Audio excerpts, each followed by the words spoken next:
Good evening, ladies and gentlemen, and welcome to the January 22nd, 2008 Board of Selectmen meeting. I'd like to call the meeting to order. Before we start, I'd like to take a moment of silence in honor of Phyllis Hull's passing on January 16th.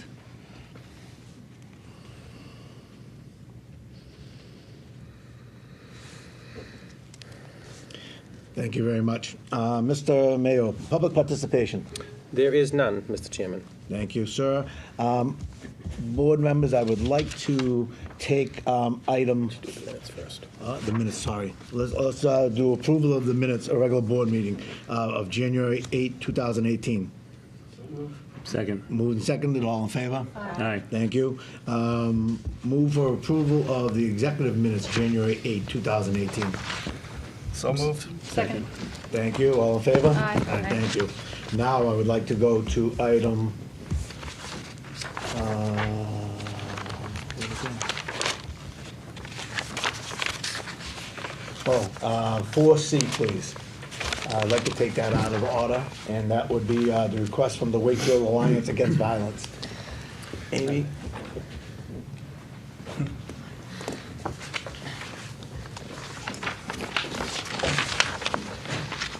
Hello, everyone. On behalf of the Wakefield Alliance Against Violence, we have several members in the audience. We're requesting that you approve two plaques to be placed on one bench, the bench closest to Church Street at Main Street. I have a printout of what we'd like the two plaques to say, and it is to remember those who we have lost in the community to domestic violence. On the other plaque, there's a short poem that appeared on, she was a resident of Wakefield, and she actually was killed in Wakefield about 2 years ago. And so we were requesting that, if someone is to sit on this bench, that they remember her, as well as know that there is help out there. And we also have our name, the Wakefield Alliance Against Violence, at the bottom of the second plaque. I can pass that around if everyone would like to view it. That was in the package. That was in the packet. Yeah.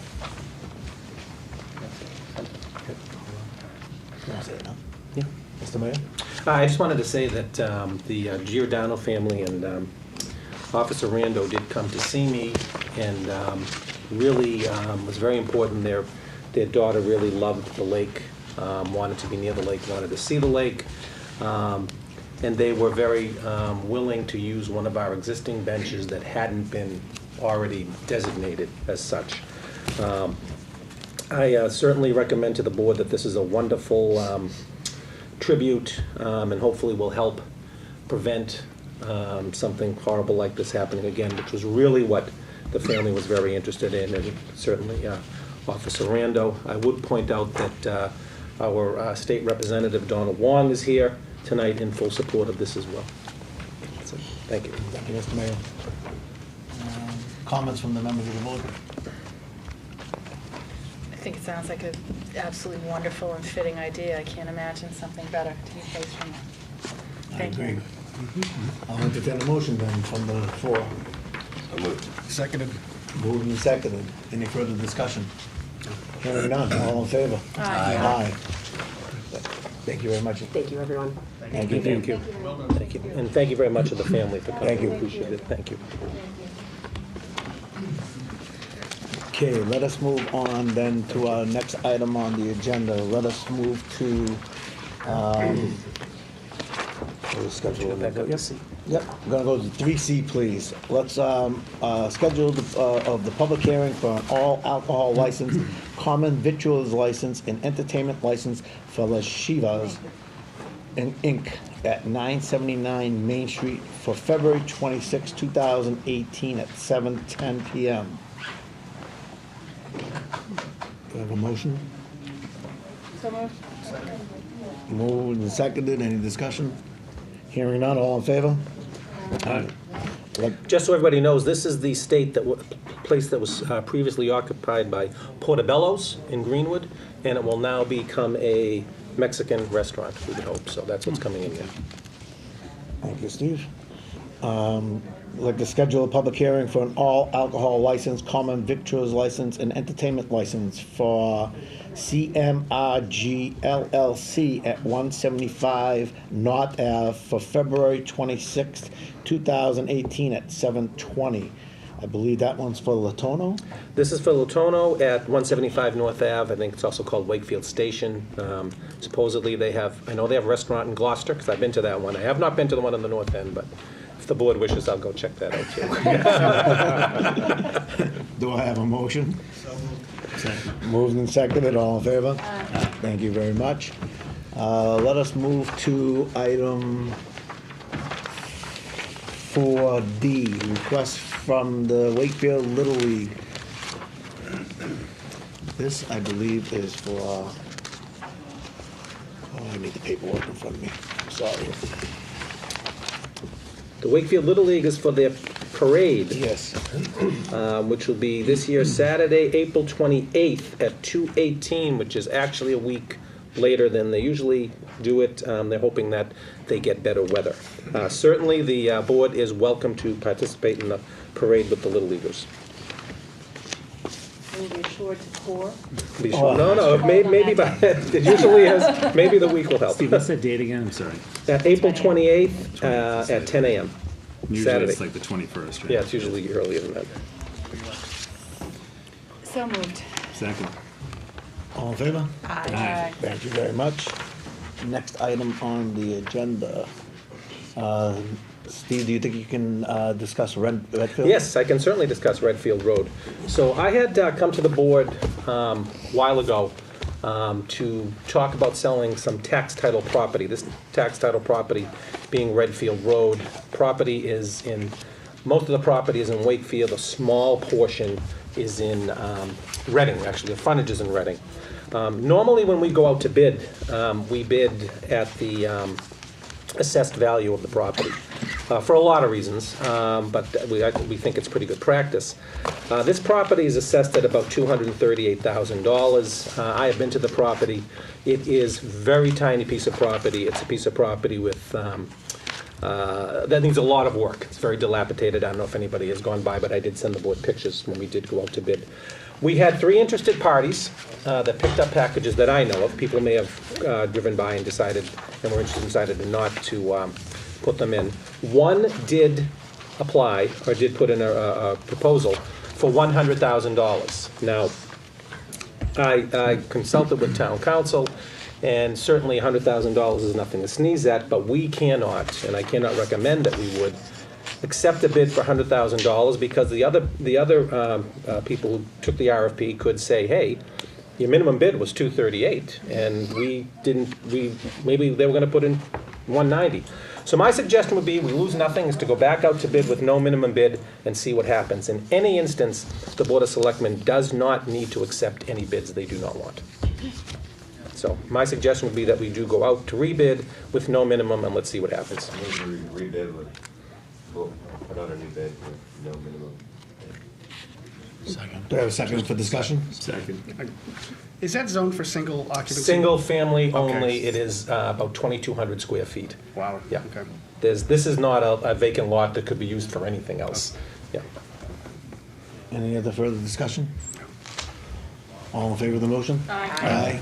Thank you very much. It is now 7:10.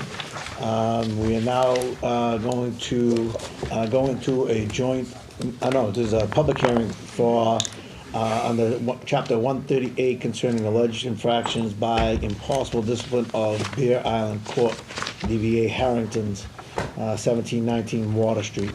This was continued from January 8, 2018. I need a Move motion. we open the public hearing. Second. Moved and made and seconded. All in favor? Aye. Roll call. Roll call, yeah.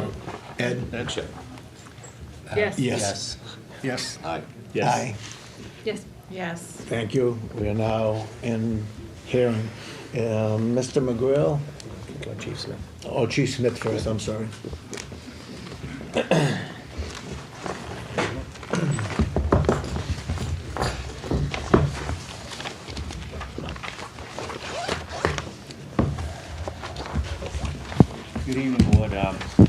thank you for having me tonight to talk about a couple of incidents that happened within a month or so, 2 months' time, down at Harrington's Grill on Water Street, Pub and Grill. The first incident happened, these are 2 fights, just so everybody will know. The first incident happened on September 13th, just about closing time at 11:38. We got 911 call on the station. And the gist of the call was that there was a fight going on in Harrington's bar. And the fight was in progress inside the bar. So as a result of that, we sent our people down there, as we do to all 911 calls. And when we get down there, we were informed by the staff that the person had fled the area in a blue motor vehicle. Our officers started to talk to the witnesses there, and we learned from the witnesses as well as a victim of the fight that they were preparing to close up the bar for the night, and the fight ensued between 2 male parties who were patrons of the bar. Apparently, this was near the front side of the bar.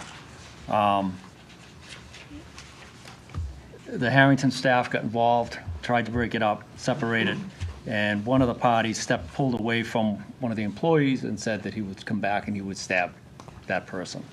As a result of that, our officers took the report.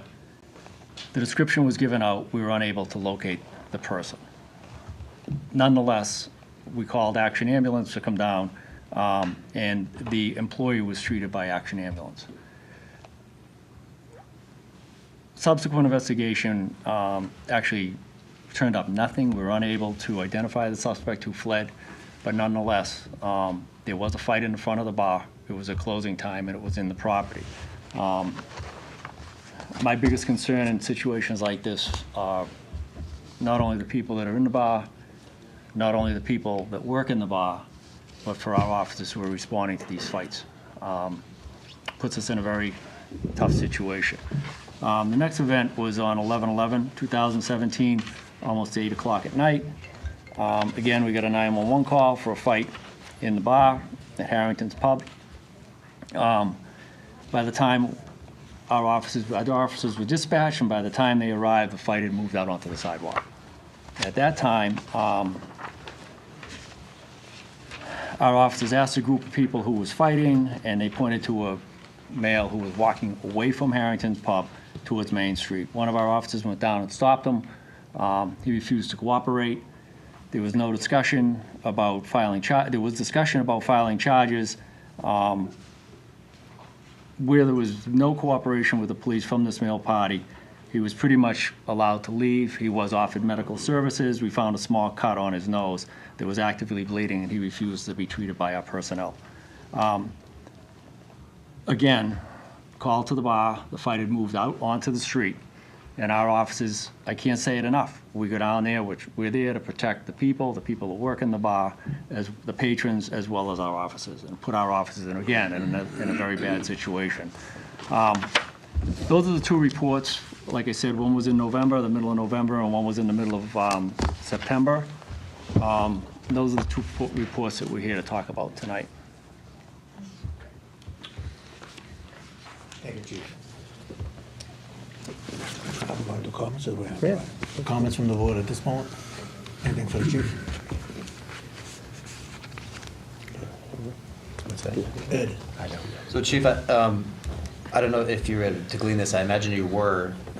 The person who ended up going off in the blue sedan, I'm assuming that he was observed to be overserved, intoxicated at the time? We can make an argument that he certainly wasn't sober.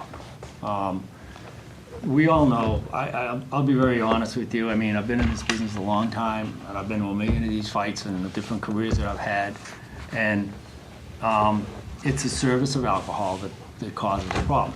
Do we have a breathalyzer? No, I don't have a breathalyzer, but we can certainly make a judgment on the sobriety.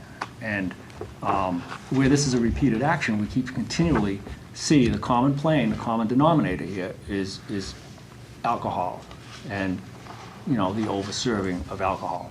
I don't have a blood test, I don't have a breath test. This is a public hearing on a license, I don't need it. But because of the business that the Harringtons is in, sometimes this stuff happens. And this is the stuff we're trying to prevent.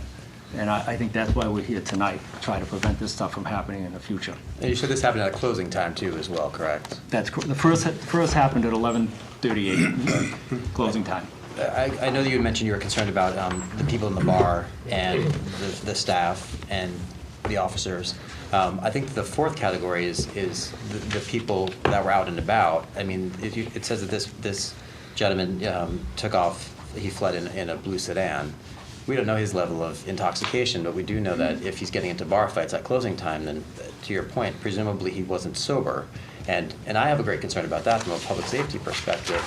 This guy's taking off in the blue sedan. You know, someone's walking by, there's another vehicle, you know, there's a great opportunity there for something really dire to happen.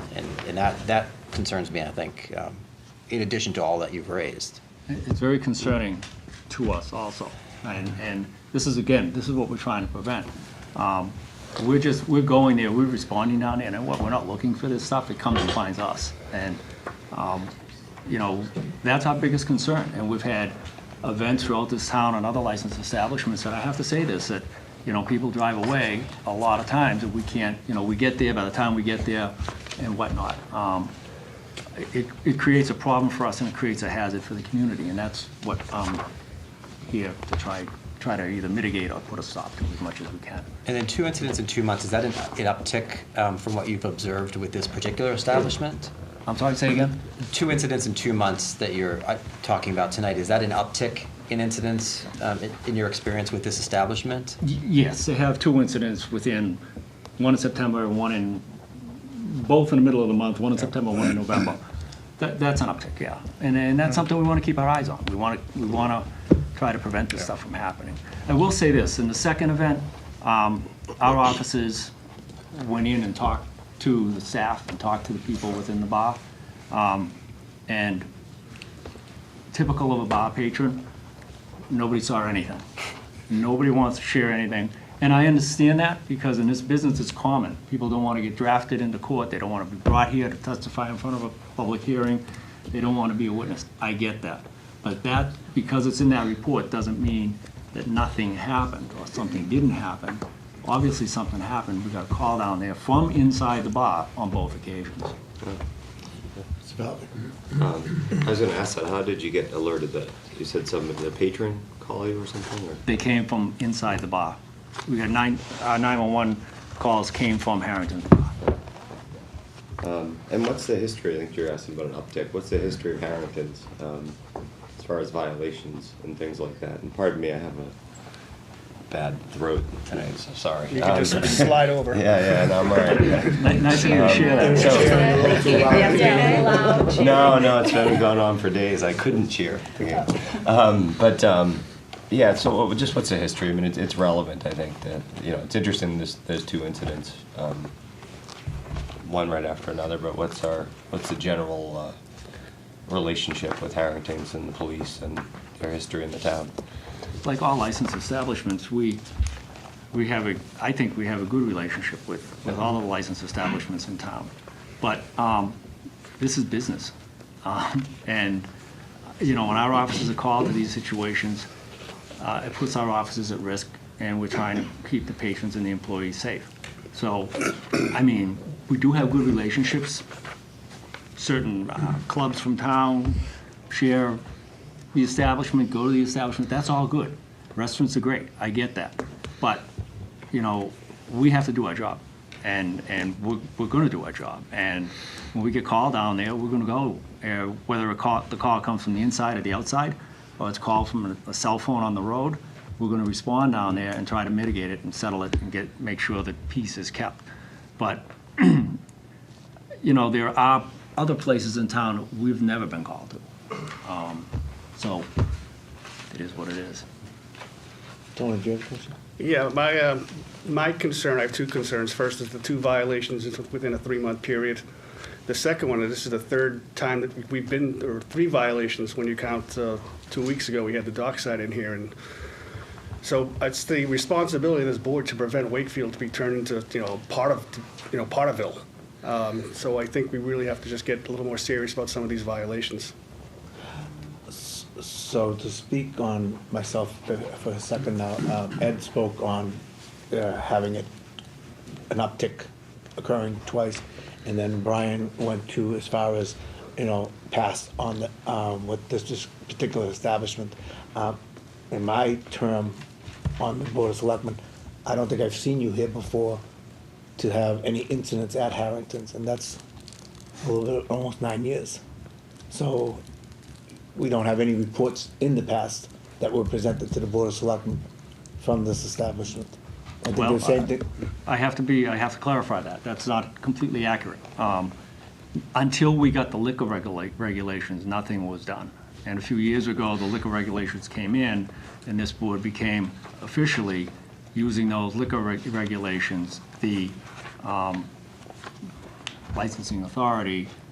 And since those liquor regulations came in, the police department has had the teeth to be able to do investigations on the violation of the license. Prior to that, we really didn't have those regulations in place like we do today. Right. Now that we've brought those in, it gives the police department the authority, it gives the police department the ability to monitor the caseload that we share, going into different licensed establishments, and to bring it in forward. There have been other events in different licensed establishments around town in the 14 years I've been here, but they weren't reportable because we didn't have the liquor licensing rules and regulations like we do now. So that's all changed, and with that, and with the teeth behind that, the police department has been able to come to you and share that with this board of what we've found. So, yes, you're right, but yes, now we have the teeth to do the job. And I'm grateful for the regulations because it's a level playing field and it's fair for everybody. And everybody, from my perspective, from the police department, is treated exactly the same. Per protocol, we have a protocol within the police department. If we go to a licensed establishment, no matter how small or how large the call is, it's mandatory that the responding officer leaves a written report, just not a log entry. In the past, we didn't have the teeth, so we didn't do that. So, I kind of hope that clarifies it a No, it little is. bit for you. Thank you. Any other questions of the chief at this moment? Chief, just a quick one. Was anyone arrested from either September or November? Just anyone arrested from those incidents? No. The first, we weren't getting any cooperation from anybody. This happens all the time. Right. And the second one, the party, the first one, the one where the person was injured, had the cut. Right. He refused to cooperate, he refused medical attention. Right. He was gone. So no, to answer your question, no, nobody was arrested. Right. And the person that fled in the vehicle, is that something that just gone? Did anyone find any more information, license plates or anything?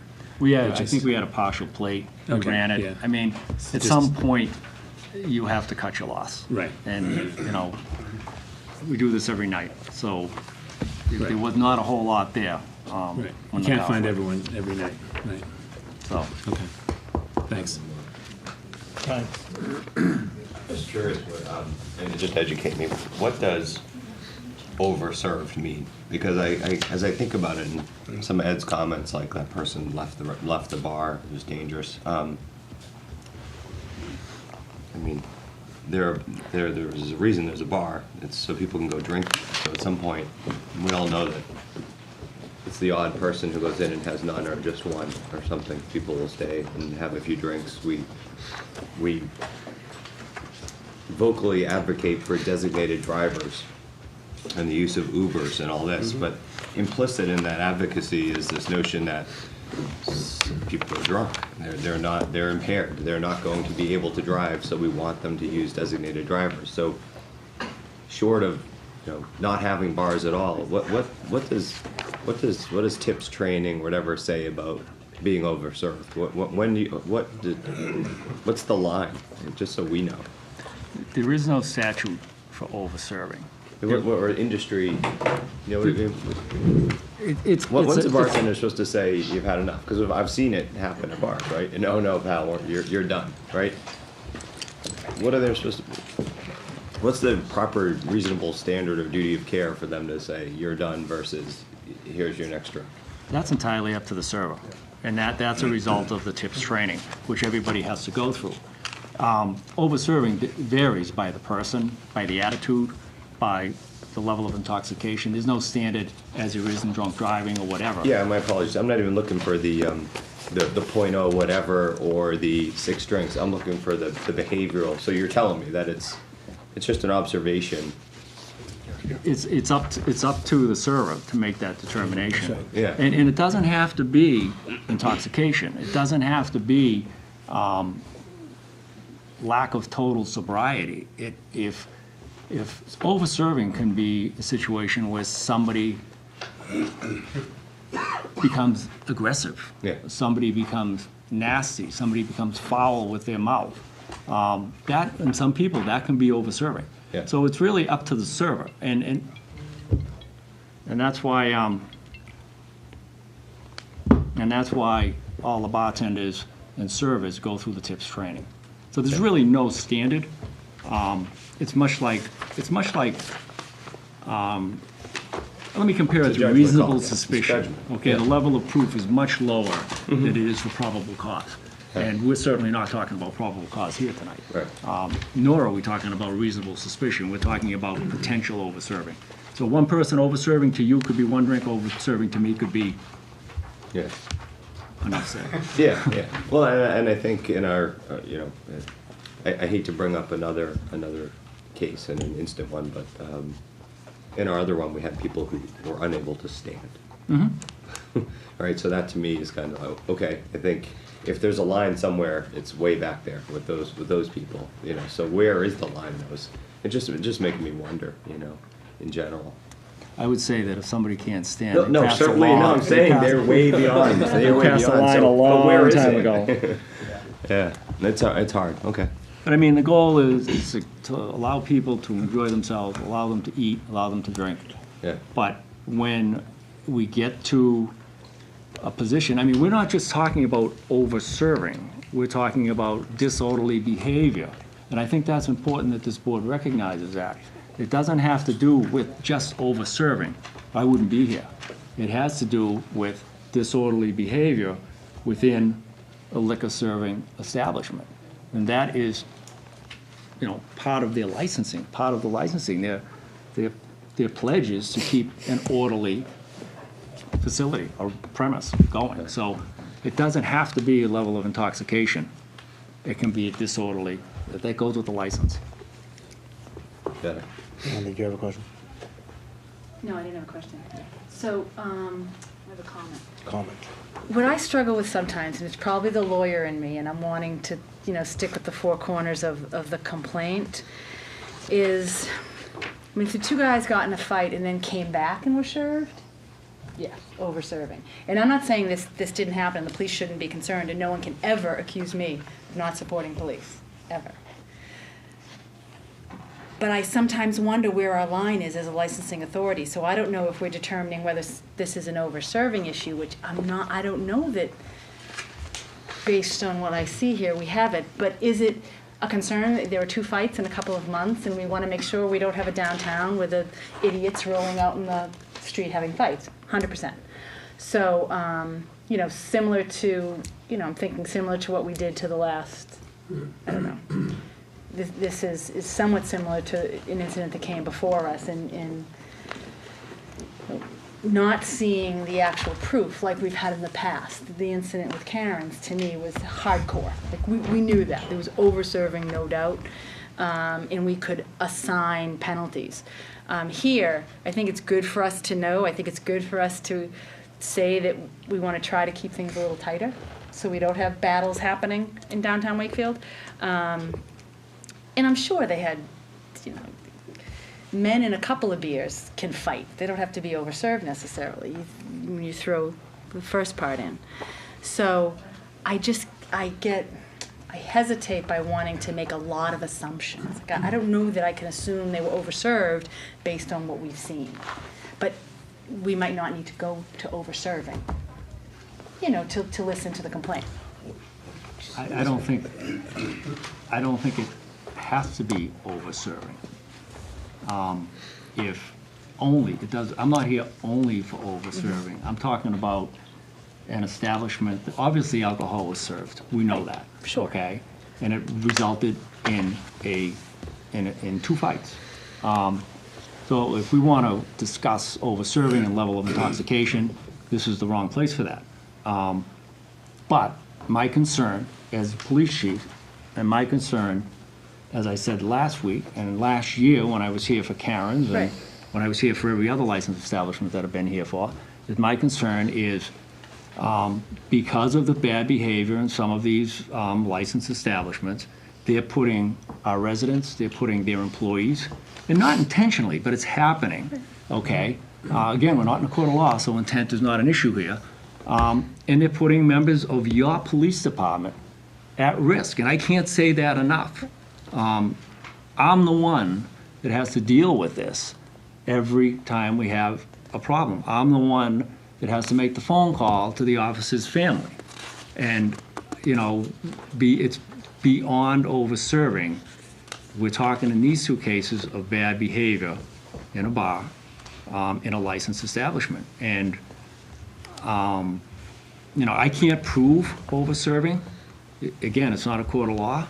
I don't have chemical analysis. I don't have blood. I don't have anything. Well, but we I don't don't need have it. officers. No, and I know that, but we don't have officers' observations like we've had in the past. I'm just trying, in my own mind, I'm reading the guidelines just to see what, you know, what we can do. That's my point. And I'm seeing, you know, I understand what you say, that they failed to comply with any federal, state, local law, regulation, or bylaw with any condition imposed on the license. So it's not just about over-serving.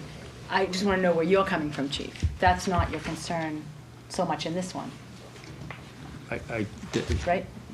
Where am I coming from, you mean? Is that your question? No, I know where you're coming from. I'm trying to, do you know what I'm trying? I have a question. I think you're asking, well, then why are we here? In a not so fresh Yes. manner. So what is I'm the a charge? little- Because this week, Yes, we actually yeah. have all the regulations in front of us. And so I'm looking at them saying, well, you know, the lawyer and me too. I'm like, well, then what are we violating? What are we being asked to do? And it's- Chairman, can I just try Yeah, to so what's answer? the charge that we're trying to assess here? The letter that notified Harrington's of tonight's hearing specified that the issues involved allegations of violation of Chapter 138, Section 69, which says, "No alcoholic beverage shall be sold or delivered on any premises licensed under this chapter to an intoxicated person." So that's one. Intoxicated, selling to an intoxicated person, that's one issue. 204 CMR 2.052, which is a state regulation, not a statute, and it reads, "No licensee for the sale of alcoholic beverages shall permit any disorder, disturbance, or illegality of any kind to take place in or on the licensed premises." So that's one of our regulations. No, this That's is a a state CMR. regulation. State regulation. We have the same language. 820. We do, I'm getting there. Oh, sorry. The Okay. the licensee shall be responsible therefore whether present or not. Okay. Okay? And then the third one is our local regulation, section 2053, U and V. And U says, "No disorder, disturbance, or illegality on licensed premises," I'm sorry, that's the title. And the substance is, "No licensee shall permit any disorder, disturbance, or illegality of any kind on the licensed premise." And V says, "No alcoholic beverages shall be sold to anyone who is under 21 years of age or intoxicated." Putting all these together, there are two basic charges. Yeah. One is selling to someone who is intoxicated, and the second is permitting illegality or disorder. Permitting? Yes, both the state and our local regulations use the word permit. All right. I think that's what you're getting at. That's what I was exactly, dying you to said it talk much about. more artfully than I did. That, yeah, it wasn't challenging. I just wanted, as a licensing authority, we have to have some Yeah. order to what we're being asked to do. That was my only question, so thank you for being more articulate than myself. I'm good, Paul. Any other questions from the members of the board to the chief? Okay, just one quick statement. Having just finished up my tip certification, it's really the onus of the server to make that decision, whether this person's been overserved. So that's how the law's written. It's their responsibility. Ed? And I think the bottom line is, this is a public safety issue, and disorderly conduct has consequences. It has consequences to all the people you've identified, including our police force, and we can't lose sight of that. And I don't know why over this 2-month period there were 2 incidents at an establishment that seems like has had a pretty decent track record, but there have been, and we have to deal with, the present situation. And it is troubling to me that you'd have 2 disorderly incidents in a short amount of time. I don't know what's changed that has created the environment that seems to have fostered these incidents. I don't know if it's just a coincidence, but it's troubling nonetheless because they happened. And we have real people that are involved here, and we have officers that are placed at risk every time these things happen. And I have a real concern about that for the public and for our officers. Thank you. Anything further? Thank you, chief. All right, you're welcome. Thank you.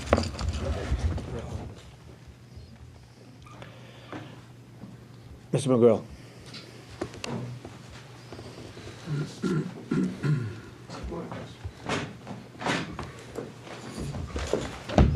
Yeah, please, grab another chair, Dan.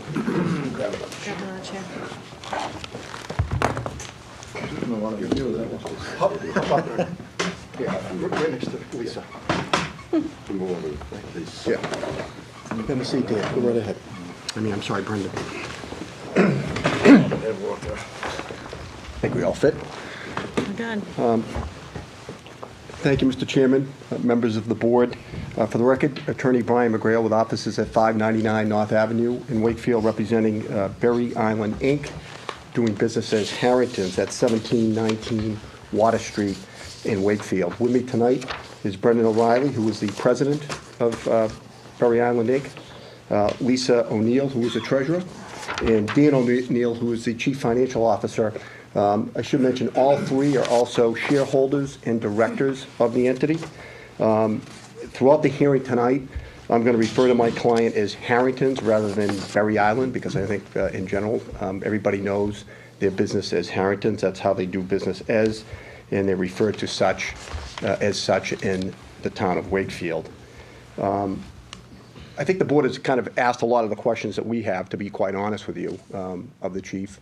I'll get into it. We do understand why we're here. We're also a little bit confused by it.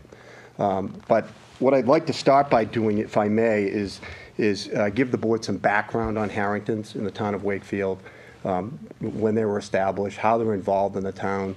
I think that not only will be interesting for the board, but as part of your regulations as hearing officers, that is a fact that you would normally consider and is referenced in your regulations is relevant to any action that your board might decide to take in this matter. Harrington's open for business in Wakefield in its current location and its current format in 2004. And the folks next to me have been very involved, hands-on owners since day one and continuing through today. So they opened the business, these 3, back in 2004. It's never been sold, never been transferred. It's them. Harrington's has become, I think we all know, a pillar in downtown Wakefield. It's a destination spot for Wakefield residents to meet, greet, eat, and to socialize. Everybody in town knows about Harrington's, and a lot of people enjoy what they provide to the town as a family-style restaurant pub. When you now see a lot of the successful restaurants that have opened in Wakefield, including Harrington's, Harrington's was the case study for others to discover what a great place downtown Wakefield is to operate and open a business and do so professionally and successfully. You look at all the restaurants in Wakefield currently, and Harrington's was one of the first. And, before Harrington's, we had a lot that would come and go. First it was Harrington's, then the Duck Walk came, and now all the other great restaurants, which are, servicing our community and bringing others into downtown Wakefield, are kind of following the path that they blazed back in 2004. Since opening back in 2004, Harrington's has become and remained a vested citizen in the Wakefield community. They participate. Some examples of this are they're active in the Chamber of Commerce. They participate in the Italian Festival, the Holiday Stroll, the weekly location of the Rotary Luncheon that takes place. They donate their private function room upstairs at no charge to various groups, including parent-teachers organization, groups for meetings, youth sports such as the Wakefield Soccer Association. They also provide sponsorships for various entities in the town of Wakefield. They also donate numerous gift cards to local events and fundraisers. I think it's also important to note that while they have 25 employees, approximately 40% of their employees are Wakefield residents. So they do hire locally. And approximately 70%, this to me is amazing, 70% of their employees have worked at Harrington's for over 10 years, and several since they opened in 2004. So I think it says a lot about these folks, the type of business they run, the type of respect that they have for people, how they treat their employees. And my assumption is that most, if not all of you, have had an opportunity to be in Harrington's and enjoy, to some extent, what they provide. As was discussed a little bit by the chief and by board members, since Harrington's opened in 2004, it has never been asked to appear before this board for any issues related to its licenses. While it's true that the regulations were implemented, it wasn't 3 years ago. They were put into effect on November 13, 2013. So they've been in effect for over 4 years. As town council just stated, reading the statute, the state law has been in effect a lot longer than that. So it's not uncommon when restaurants and entities with alcohol licenses have had issues when there's no local regulation. There's certainly the state statute and regulations promulgated by the ABCC that this board enforces as a licensing authority by the town of Wakefield. So if there's any violations, town of Wakefield, if there's any violations in regards to those statute of regulations, they all start here. And then there's an appeal procedure that will go to ABCC, depending on what your board might find. So it's not like Harrington's has only been subject to any regulation or rule of law for the past 4 years. They've been subject to it for quite some time, and I'm pretty sure since they've opened back in 2004.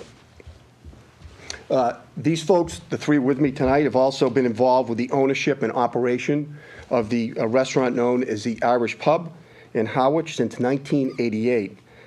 They have never been summoned to be before the Harwich Licensing Authority for any type of violation in all of those years.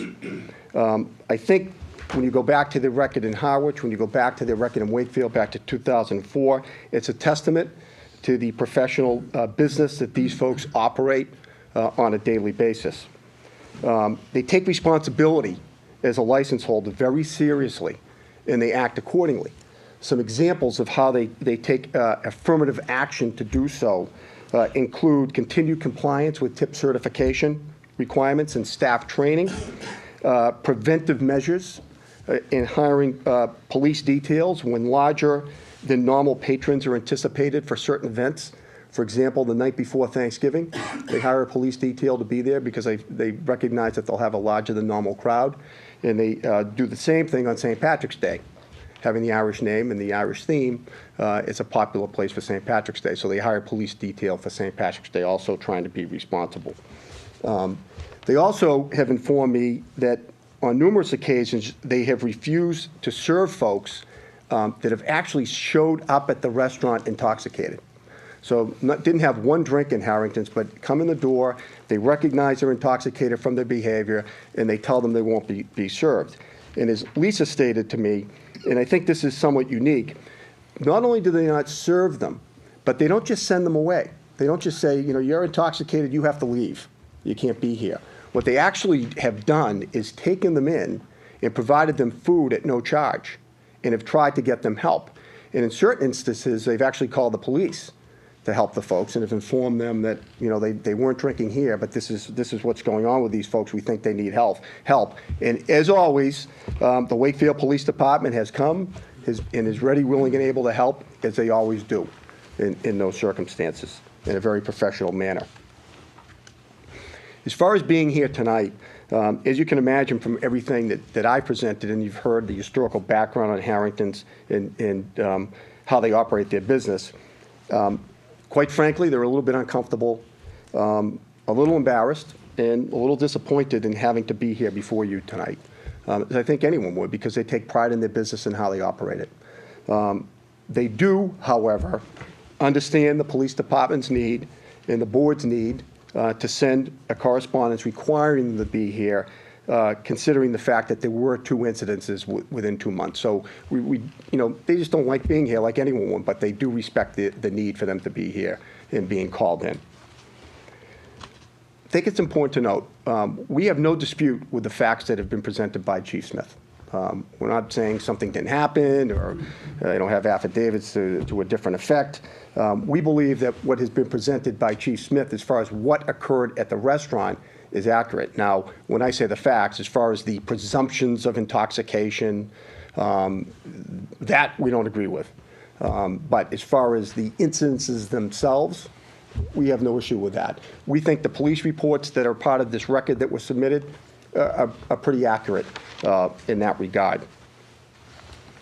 In both of the instances in question at tonight's hearing, there was a situation occurring at Harrington's, a dispute, an altercation, a fight between 2 individuals. It's important to note, when you look at the regulations that you have in the state law, which says that one shall not permit disorderly conduct, the folks at Harrington's did not permit it. They didn't condone it. They didn't allow it. In both instances, they were concerned for everyone's safety and well-being, the employees at Harrington's as well as the patrons and the public at large. And you know what? They did what any responsible person or business would do. They saw a situation occurring that they couldn't handle, and they called for help, the Wakefield Police Department. Lisa O'Neill stated to me when we met talking about this, she said, our #1 concern beyond anything else is the safety and well-being of our patrons and staff and the public. And if we can't handle a situation, we will reach out for help.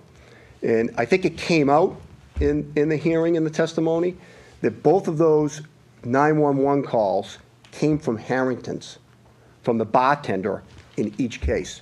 It wasn't a cell phone call from Harrington's. It wasn't a patron picking up the phone. It was an employee of Harrington's saying there's a situation here that we need help. And they reached out for the police department for help.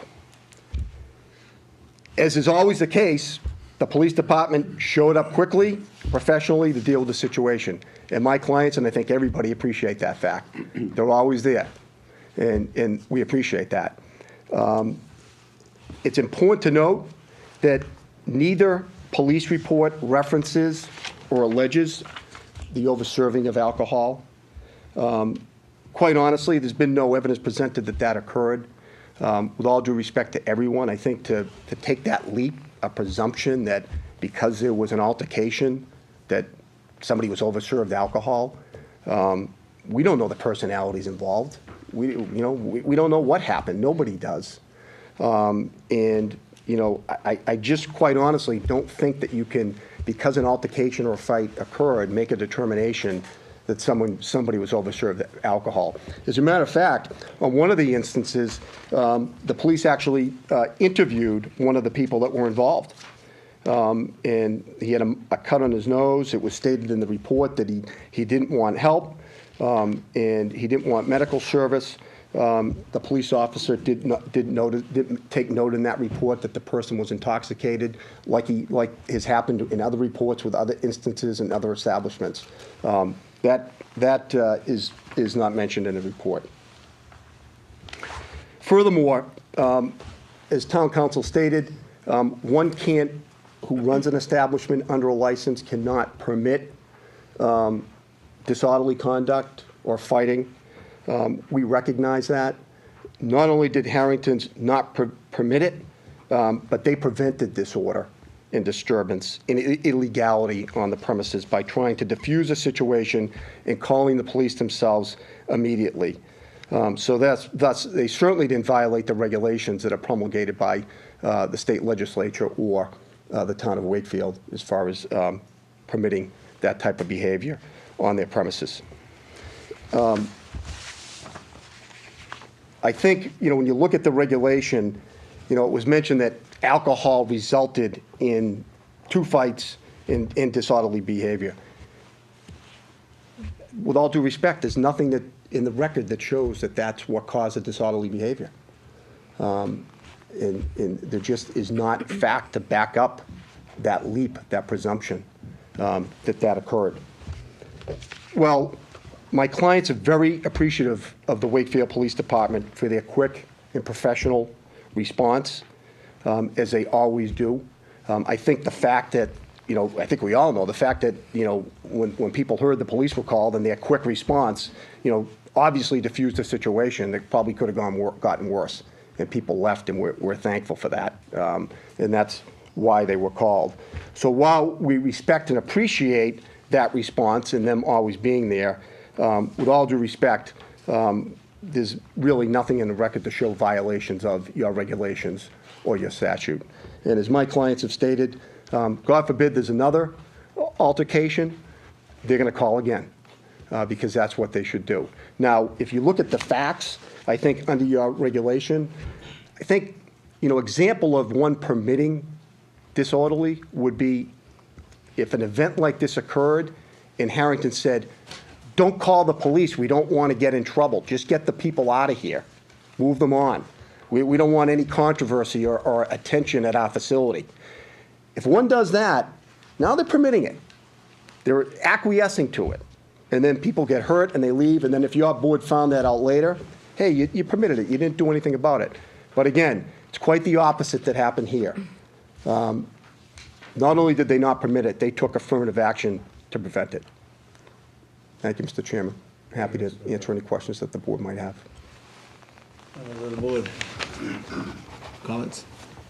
I hear what you're saying, and I appreciate that Harrington's has been an important member of our community for a long time. And I think in a lot of respects, the fact that we don't have Harrington's before, we haven't had Harrington's before us is a testament to that. That being said, we're talking about 2 incidents in as many months. What does Harrington's have to say about that, and what have they done about that to avoid a continuation of this issue? Because it is an issue. And I think that they so much as acknowledge that. Well, I mean, they can address that, but it's an issue regarding 2 fights on their property that they didn't permit. It's a history of, since 2004, there's only now 2 recorded incidences. So maybe it's bad luck that something happened within a couple of months. Hopefully you won't see them again. There was a fight in Dollar Tree I read in the paper today. There was read the police report. And the person was actually intoxicated in Dollar Tree. And, fights happen. People get in disputes.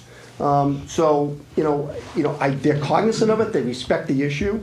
Brenda, would you like to address that at all on your feelings on this? Well, I So the can board tell can you hear one thing. directly from you? We've got down to the point where if we hear loud voices, we will just walk over, myself and Darrell O'Neill, as we have been doing recently. And if it has got anything to do with politics, I can tell you what we do is shut down or get out. Because we're not tolerating this stuff, because we know where it leads, to nothing but a straight route. So it's not even alcohol. It just get to the point where you're talking loud, keep it down. The other part of it is, we'll do that even without a political connotation to it, because we have a restaurant inside, and that is occupied a lot by parents with kids. And I don't want to sit on the other side of the glass myself and hear the F-bombs flying. It's not going to happen. We walk over and say, keep it cool, keep it down. We've been doing that forever. We're not going to change it, because that's how we do it anyway. As regards why we had 2 in a row, as Mr. McGrail has said, it could be chance, it could be anything. I mean, things happen and you just, out of the blue. But we get on them pretty quick. And I will say at this point that I am absolutely grateful to the police because, and I don't want anything to change our relationship with them, because when when you get in trouble, and these boys are going to show up and help you. And I'm very happy that they do. And I can tell you, the sooner the better.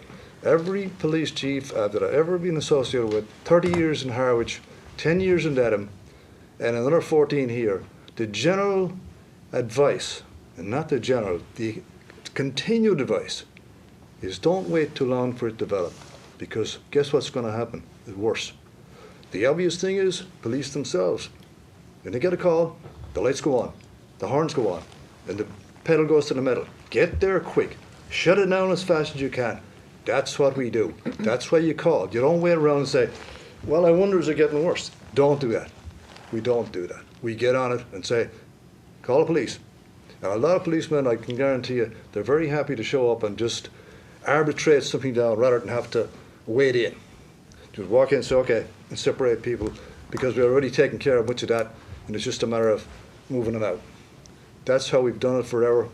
We, as I say, as he's mentioned to you, I've never had to go in front of the board in Harwich or Dedham, or here either. Yeah. So, I mean, it's not like we're going to change our tunes and just be careless. That's not what we're doing, and we're not going to do that.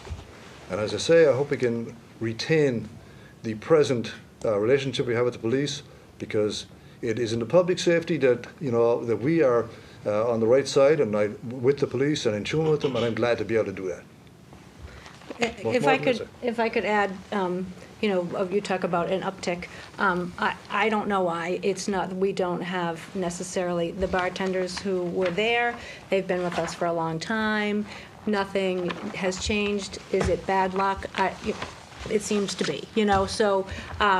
What are we doing about it? We're continuing to run our business as responsibly as we always have. I can't stress enough that we take the safety of our customers and our employees so very seriously that, when this all came about, our bartenders apologized for calling the police, and I said, absolutely do not apologize. You did the right thing, and I would continue to support you to do it again if anything ever happened. We don't want it to happen. We work very hard to make sure things like this don't happen. It did. 2 incidences in 3 months, or 2 in 14 years. You could look at it either way, right? We will continue to do what we're doing, and I can't stress enough how. We're sorry. We are embarrassed. I'm embarrassed to be sitting here. I'm embarrassed to be on TV talking about this. But here we are, and what can we say? Right. So, did you say that you said the bartenders called? Yes. You did, and you said they were called. So, I guess I'm looking at this, and there are 2 charges I think we established. One is serving, selling alcohol to an intoxicated person, and the other, look at my notes here, is this permitting a disturbance or disorder. So on the first one, you say there's no evidence that the people were drunk in the fight. I think it's reasonable to make that little bit of a leap, that at closing time on a night and there's a fight, I was actually going to say we don't get reports like this from Shaw's, and you said we got one from Dollar Tree, but you added that he was drunk. So That's what the paper said. We don't get reports like these where they're not drunk or just talking about politics. So they probably were, but that still doesn't. I am going to make a very comfortable assumption that the people were intoxicated or had consumed alcohol, but did they? Is somebody here liable for selling to an intoxicated person when we don't even have a standard for what that means? It's tips training. It's Chief Smith's own. It's a judgment call. That's a hard one to make. Certainly in a case where somebody's falling down or whatever, or certainly if there were a different violation here, like they grabbed the kid who was in the fight and he pulled out his license and he's 19. Right? Okay, that's really interesting. That's a problem. All right, so. Yeah, that's a big problem. But here, I just don't know, and again, back to kind of my comments earlier, after all, I don't want to be too cavalier about this, but it is a bar, right?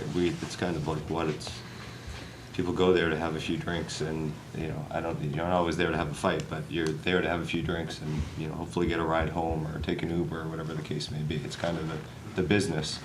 So I'm not completely sold on that one. The bigger issue here is the fight itself and the disturbance and the threat to public safety. And I'm 1,000% with the chief that this stuff is troubling when it happens in our town. I also commend him and his department for their response time and their willingness to go in and take care of these things and the relationship that they have with the various licensees in the town. I mean, it's amazing that kind of everything we do in this town that's related to public safety and with all due respect to the fire department, with the police department in particular, it just always seems to be the example of excellence for all other departments. From our handling of our opioid issues to our mental health issues, just everything seems to be we're at the forefront. So incredible police department, so we're grateful for that. I'm glad to hear you have a good relationship with them. I wouldn't expect otherwise. With that said, I'm stuck on the word permit. No licensee shall permit any disorder, disturbance. And what I'm really troubled by is not just the cuteness of the language, but the idea that if you were called to the carpet for calling the police when you should have, what will happen next time? You actually brought it up, exactly where my brain was going. Your bartender apologized and said, I won't do it again. And the fact the chief said, we have other places that we've never gotten a call from. I know what you mean, that probably there's other places that just have had nothing go on, but I bet there's others who they're not calling the police. And, it's a best practice to call, and so I'm going to be hard pressed to say you need to be punished for there being an incident in your bar.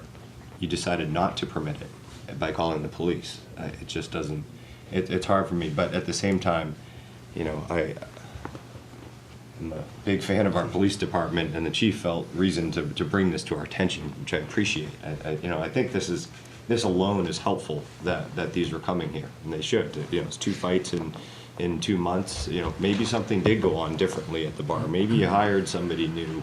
Maybe there's a new manager, or who knows what's going on. Or maybe maybe the chief comes in and says, we also notice there's a lot of drugs being sold in the alley behind that bar. There's some new element. So I think raising the flag and saying, hey, there's something going on here potentially is a good practice as well. With all that said, I'm not hearing any of those other things. I'm just seeing that maybe a coincidental issue, but the one thing that's consistent in it is you call the police both times. So that's kind of there's my brain dump on the matter. Any other comments from Tony? The 2 specific incidents in question, was the same staff on board that night? 2 separate bartenders and many of the same staff. I don't have the list here. I mean, I could figure that out, but And the 2 bartenders, you going to give them training? Is this a training moment for them? Or the entire staff? Are you going to take it the one step forward and say, listen, we don't want to embarrass you again?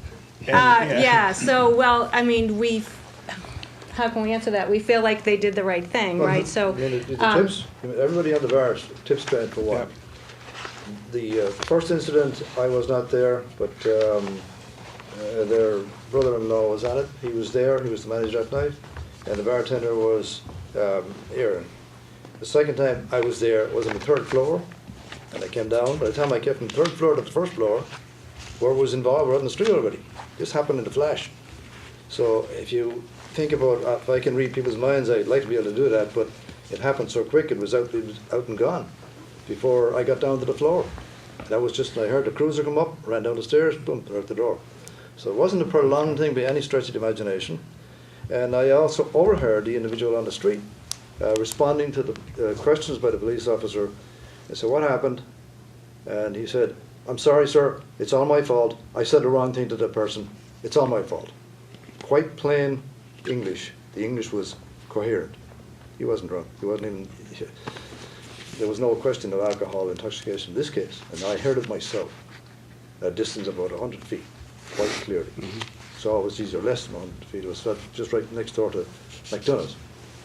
As regards what I will tell the bartenders from now on, I will tell them, please do the same thing. Do not wait. It'll only escalate it. It never solves itself unless you do something. If you smell something that's going wrong, don't wait till it goes really wrong.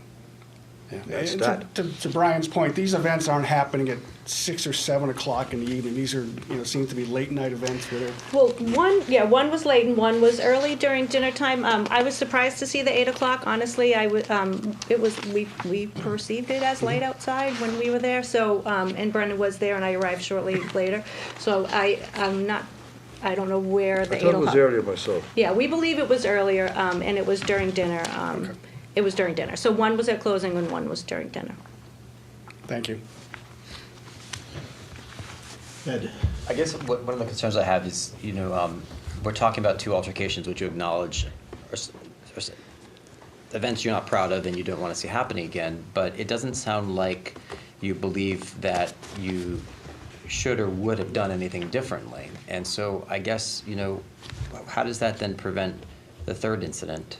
In Right. 4 months' Yeah, time, because so I guess we just continue to do what we've done, for 14 years or 13 and a half, so we continue and I get what you're saying, I get, so this has been a conversation with the bartenders, they've reflected on, could we have done things differently, they're professional people, who have been working there for a long time, so no, we didn't just say thumbs up, next time it happened.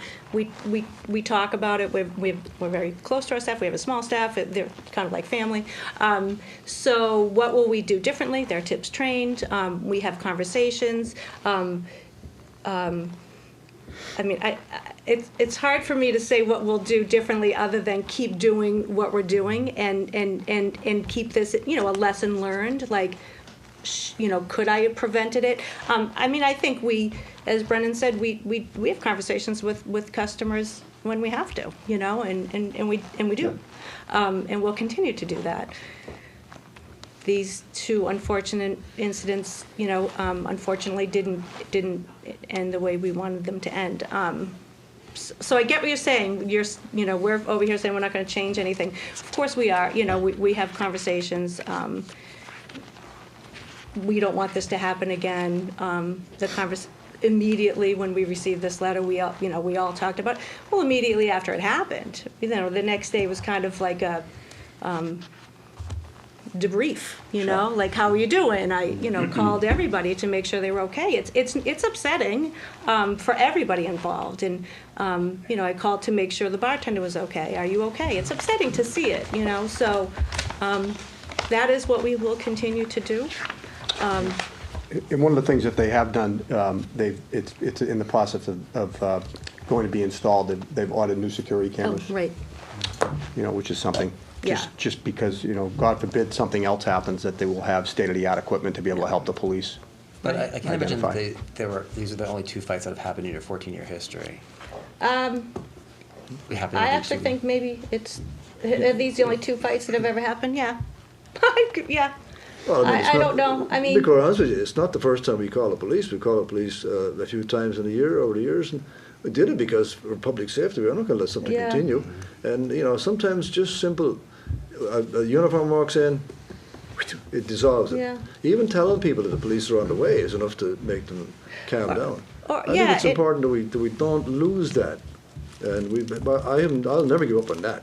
Right. And I think maybe we should fine tune a little bit better and say, well, I don't want to have them on hair springs, hair triggers. Every time something goes looked around, they're going to call the police. Right. That's crazy. I won't make friends in the police department either, because we'll be wasting their time coming on to solve every little problem that might occur. So it's a judgment call at the instant, and hopefully they get it right, and they're all up to date with their training and the tips program, and they people.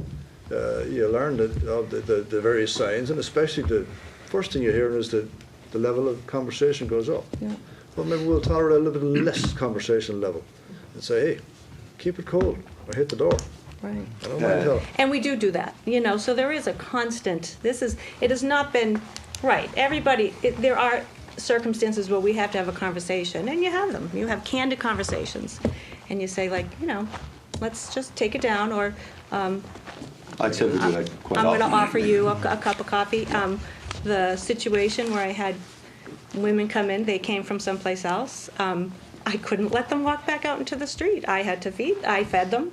I called the police. I said, they're not mine, but I need some backup because they are unsafe. And, proof that, we take it very seriously. And he very actually called seriously. back, some of the ladies called back. Called me back the next day to crying and saying apologize. thank you. Well, she thanked me Yeah. because she said, I think you may have just saved my life last night. And I thought she was going to call. She said, oh, I remember me from last night. And I thought, oh, boy. I thought she was going to get mad because I called the police, and she thanked me. So, my children work at this place. Like, it's big stuff for us. It's a big responsibility. It's not against the law to serve liquor.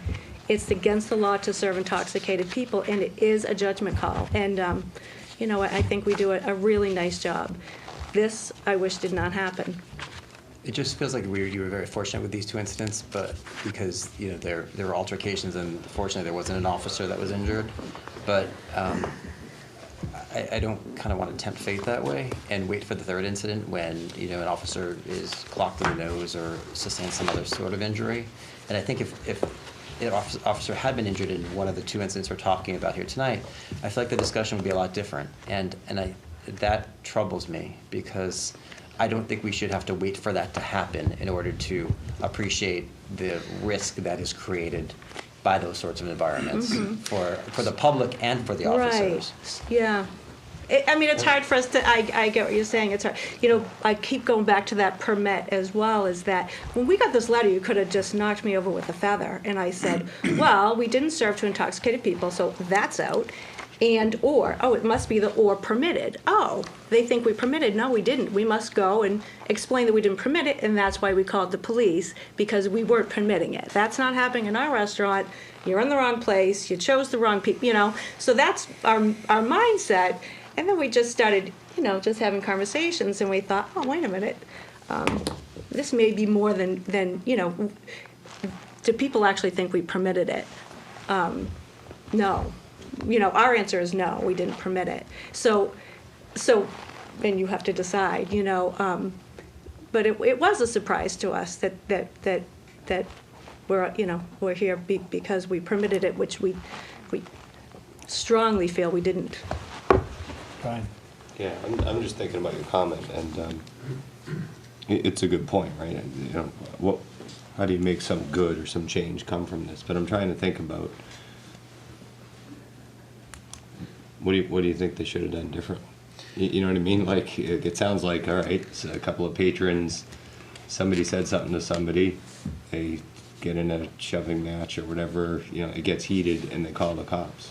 It's like, I don't know, should they keep a shotgun behind the bar? And it's like, what should they do differently? And that's because I'm thinking through your comment, right? I'm just wondering. It sounds like they acted well, is my problem. Not problem, but my kind of assessment. The fact that if you're saying that there are two incidents in 14 years and they happened just very recently, something seems to have changed or something seems to be different. No. And I'm not. I don't. Well, I don't run. I know what you mean. I don't run the business, Yeah. so I'm not going to pretend to know what the answer is or what should have been done. And I frankly don't think I'm in a position to tell you what you should have done or not do. But it just, from the outside looking in, it seems like taking this, what's something up? seems off here. Yeah. And I don't think, and I don't believe that Harrington's is looking to permit this. I think permit is an open question in terms of how that's defined and in what context. Yeah. And I do think that you have a reputation you're looking to preserve, and clearly you have an established reputation here. But that doesn't change the fact of what had happened. Right. And that's, I'm not comfortable with it feeling like, well, things will continue on as they are, but we're just going to hope this doesn't happen again. No. And that's kind of so how we it don't feels. run it on hope, right? We run it. We're professionals, and we run it as professionals. Again, we take it very seriously. We are there. I'll say, when you go to Harrington's, you most likely will see one of us. We're not a chain. We don't have a manager on duty that runs it and we call in or check our bank account the next day. We're there, we're on the floor managing. We have relationships with the community, we have relationships with, you know, I mean, I can go through, people come to me. I have donated so many gift cards to events because I'm a community member and I feel like I should be a community. Like we don't just own the business, we own the building. We try to keep the building looking nice. It's, you know, we try the mahogany on the front. We're very proud of keeping that nice and shiny and clean. I'd like to do new re-siding, and that's, you know, like we sweep every day. If you drive behind our restaurant, we sweep it. You know, like we take such pride in our business and being part of the community, and I love being a part of the community, and I feel like I should give back, right? I should give. I should be giving to these. I should have a banner in the Wakefield for the Wakefield boys basketball team. I should do that because I'm a part of the community. So to say that we just like hope things don't, no, absolutely. We don't just run it on hope. We run it because we're professional. We're good at our jobs, and we're professionals. And yes, this kind of zipped it up for us, and we did not. I mean, look, we're here. I'm nervous as can be about speaking to all of you. This is not easy. This was not taken lightly whatsoever. This is a big deal to us, and it's a big deal for our employees. So to say we're just going to hope it doesn't happen, absolutely not. Absolutely not. Could I just mention also, something that hasn't been mentioned here, we have security every Friday and Saturday night. They're the two busy nights. There's a door guy there every Friday and Saturday night. Brendan is there the other nights, he closes. There's always management there during the night, 7 nights a week. So, you know, we're just stunned that those two things happened, actually. Yeah. We are. Thank you, Paul. I'll let Ian speak first. I don't think you're being cavalier at all. I am pleased with what I'm hearing in your response to what Chief Smith said. The fact that you're installing cameras says an awful lot, because if you were being cavalier, you're not going to put cameras that could actually capture it. I think there's an uptick in people being angry. I almost saw a fight at 7-Eleven over Trump politics. I almost saw a fight in Panera. There was a fight at another drinking establishment where people were not drunk, but someone said something to women down the end. I think there's a lot of reasons why people act like There's jackasses. a lot of anger out there.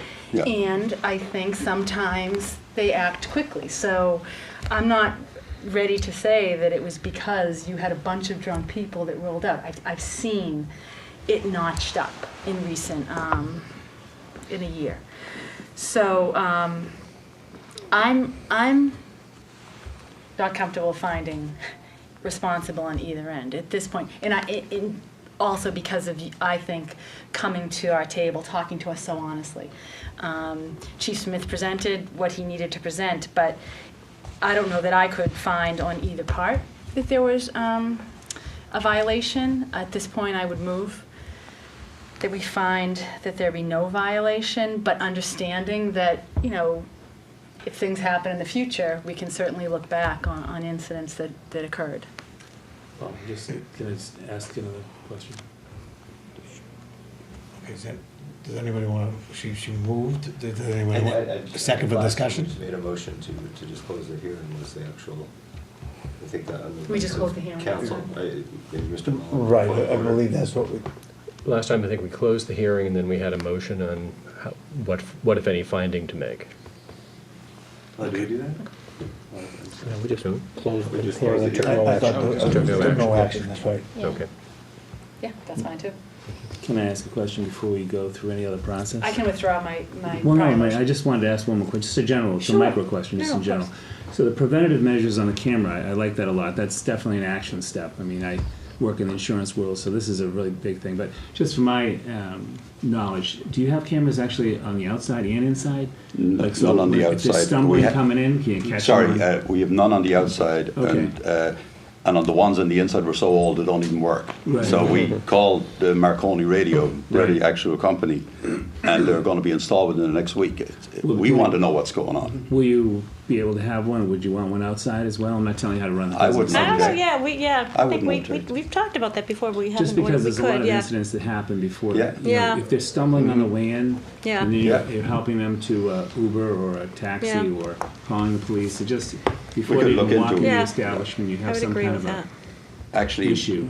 also It the stops a rear, lot. the, behind the building The is more, garage, I'm, yeah. with people, the safety True. of our employees going, I wouldn't like, that's Yeah. kind of a weird, So maybe 3 locations. that's kind of a very odd area back there. Yeah, and just a footnote, I just think that that's, Except for cameras one these thing with days. the back. I never let an continuous employee feed. at the back door except they accompany them right to their car. Yeah, They don't get out of the parking lot until I see them drive out of it, and that's that. But a yeah. continuous feed for front and now back and Yeah. then inside, you know, just, it's a troubling thing that we see this happening over and over in the town, so that's why everyone's very sensitive about it, but also we know you're running a business and we're trying to help the police, a lot of things going Yeah, on at the same I think time, that's so. But reasonable. anyway, that's it for me, thank you. One last thing, Tony. It sounds like you're gonna get out, with the exception of Brian's bill, it sounds like you're gonna get out of here virtually unscathed. Let me know. If you're in here and before this board within, again, we won't be so nice to you. Thank you. And I just want to add, so this is my, and I agree with everything that Ann said, that this was it's great to hear all that you guys do and will continue to do, but I just want to, this is not the this is the 4th incident, and I've been on the board now 8-9 months, and I'm kind of tired of this. And so somebody mentioned reputation, so I'm going to put it out to my board members. We need to do something, and I don't know quite what it is. This isn't the process, but we need, if we're hearing everywhere, people are angrier. I don't really want to walk on sidewalks at 8 o'clock at night and have fights break out. And 3 of the 4 incidents were fights on the street, and that's not okay. That's not Wakefield's reputation. And so I don't know if we, everyone that has a liquor license that we give, do we kind of do some sort of forum education for the town of this isn't tolerated? Because we just, gave a bench about violence, and now we're having all these. It's not a serving problem, but it's a tone, attitude, reputation, and that's not okay in our town. I don't want it to get to a situation where a restaurant comes and it's worse. A cop gets hurt, or someone on the street gets hurt, or someone drives drunk, and so we keep on saying, this wasn't so bad, don't let it happen again, but what's our responsibility? And so I'm putting it out there that we say something as a town, so this doesn't keep on continuing. So I'm going to speak to your point on this right now, because I wrote that same thing down, that preventive measures. What can the board do to take a proactive stance and send some sort of a letter addressing our concerns with an increase of the alcohol-related calls coming in from our restaurants? So yes, I do agree with you. I mean, that would have been my last statement to make, okay? That we should take that proactive stance, and I do agree with you 100%. Yeah, and I'm gonna picture, it's not a letter. So, right, it's not the responsibility of just the restaurants, it's all of our responsibilities, and so let's think about what that looks like and what that says. But it's not a letter that goes to the bartenders, because the bartenders are trying to do it. It's And not so- to the bartenders, this would be to all alcohol establishments. That's right. So I'm just thinking a little bigger. No, I am, and it carries on, right? It's the same attitude that we have for adults going into bars that we're passing on to the 16-year-olds that are getting drunk at house parties. So what's our attitude as a town on these, on violence and on drunkenness and all of that? So, yeah. All voters, all residents. Why just voters, Brian? But something bigger than a letter of like, hey. But I think it's important to say that there's been an increased number. But then, what are we proactively doing about it? Agreed. Now we're on to a new topic here. Maybe there's a time to have some sort of forum or something and involve high school kids too, and just say, hey, this might be a nice thing to put on. Invite everybody that has a liquor license, and probably everybody that has a victualer's license, and maybe all of our licensees. It says, hey, do what you can to throttle up throttle down your tolerance for these kind of things. Act even faster. But what I never want to do is discourage folks from calling the police when I think there's help. And To the idea that we won't be so nice to them, I'm gonna be extra nice to them next time, because what I think they did here was act admirably. And what I'm gonna do every time is act fairly and take a hard look at exactly what happened, the facts that are presented. I'm gonna look at the regulations and say, was there a violation? Absolutely. That's all. But, so you're to be commended, but you know what? Chief Smith's to be commended. His guys are out there in the street, you know, literally fighting the fight, on behalf of all of us. And, you know, kudos to him for, to your point, Maureen, he's doing it on his own. There's a gentleman in the back row that's saying, hey, there's stuff going on. I'm gonna keep throwing it up to the board. And So we need to support him. yeah, yeah, we That- do. And support the. And I think that even if we don't, you know, here, it sounds like we're inclined to not take, you know, make a finding and administer a punishment. I think what Chief is doing by bringing this up, we've just spent, I don't know, hour and 15 minutes talking about it. We've got a newspaper that's gonna report on it. There's a lot of awareness now. I think we're already helping it, and it's you know, kudos to him for taking the stand by himself. So we support you, Chief, even if we don't take the right action. We certainly do. And maybe some sort of forum to just add to this kind of zero tolerance-ish policy or whatever we want to adopt might be a nice way to go. Thank you. Any further comments from the board? I'll entertain a motion on action. You go back to Public, do we Ian's. have to ask the public? Any, no. There's no public hearing? I would move that we close the hearing.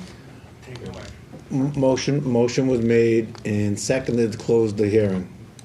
All in favor? Aye. Roll call.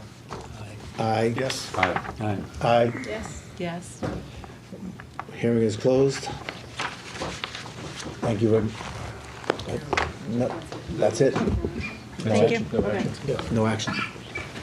Thank you. Thank you, gentlemen. Thank you. Thanks very much. Good luck with the cameras. There's cameras in there. Okay.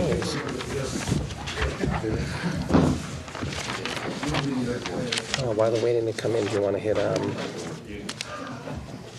What's that, sir? the 2 one-day liquor license while you're waiting for them to come in? Yeah, we can go on to the one-day liquor licenses. I got those.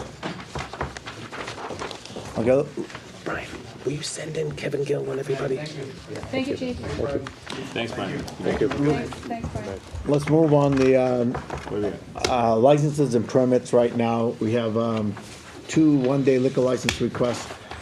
The first one is for Jennifer Calley, and she is requesting that the Civic Center be used on 3/1/2018. So moved. Second. Any discussion? Fundraiser, political fundraiser. Political fundraiser. Any further discussion? All in favor? Aye. Thank you.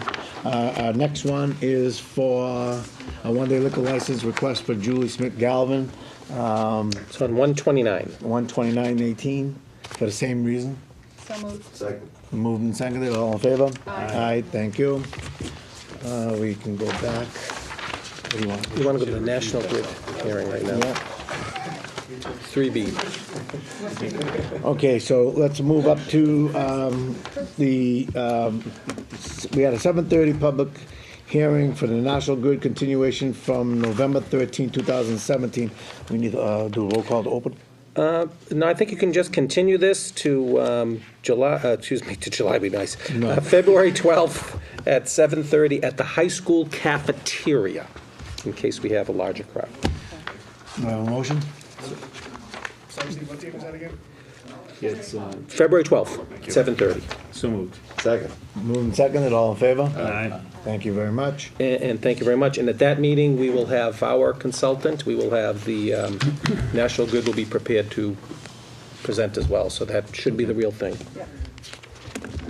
I think we have the request from, we have 2 more items on here. Request from the Independence Day Committee, Steve? Yes, the Independence Day Committee is requesting to utilize the Galvin parking lot like they have for many years for their April Vacation Carnival for the parade. School superintendent has already okayed it. They do work out all the sighting with Rick Stinson. It is a annual event that does a good job for the parade. So moved. I have a motion. Seconded, all in favor? Discussion. Oh, discussion. It doesn't really matter. We do that first. That carnival scares the hell out of me. So just because. The clowns.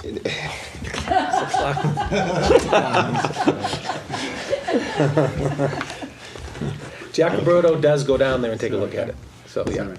Yeah, what else goes on? Make me comfortable. Make me want to buy tickets and put my kid on one of those damn rides.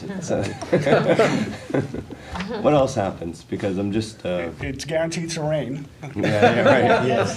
No, I mean, look, it has a great track record, and it's for a great cause. But those are the stories that are on the news that seem to happen in other places. I can say we've had the same group come to Wakefield for many years, and other communities around here. Right. What did Yogi Berra say? The thing about predicting about the future is you can't, because it's in the future, it makes it hard. We've never had an issue, so. Yeah. I mean, but that's why we expect. And so. I mean, my old kids went when they were. I mean, what can I tell you? Yeah, no, my kids, I've been going forever. Hopefully they don't go is anymore. Jack the goth? There's no state inspector that is in charge of that I don't stuff? believe so, so I'll look into that. But no, I think Jack goes and takes a look. Yeah. You could do that before, but you could do that. No, do the budgets. Do after the budgets, yeah. Really? Yeah. I'm sorry. They are told to stay away from Tell me those how it fields. is. Yeah, I will. Steve, they are told to stay away from those fields. They are told away to stay from the fields. They're told to stay away from certain louder rides against certain neighbors. It's worked out well over the years. I've been shocked at how immaculate the fields have Yeah. been and how Yeah. easy. Once, Yeah. I thought when the new Galvin was in, it would be, they do a nice job. Steve, could you just briefly talk to I know there are costs to the town, and then those costs are then reimbursed, I believe, right? Could you that just one, yeah. speak briefly to that? Can I speak? Yeah, I think this is a zero cost of the town. Ultimately, it Yeah. is, right? Because Yeah. it does take It- advantage of town resources, but then those are Right, but, reimbursed. well, there's certainly no rent for the space. No, right. No, so, there's very little, if any, there's a police detail. I guess that our building inspector's time is never reimbursed. But, yeah, there's no big issue like some of the other events. Very good, so we are going to move into. I don't think you ever voted on that. No. No. We're never finished. Okay, all in favor? Aye. Aye, thank you. So, Mr. Mayor, I think I'd like to get, we have some department heads have been waiting for, why don't we do the budgets and we can do that at the end? okay, Yeah. move into That's the okay. presentation of the action items and budgets.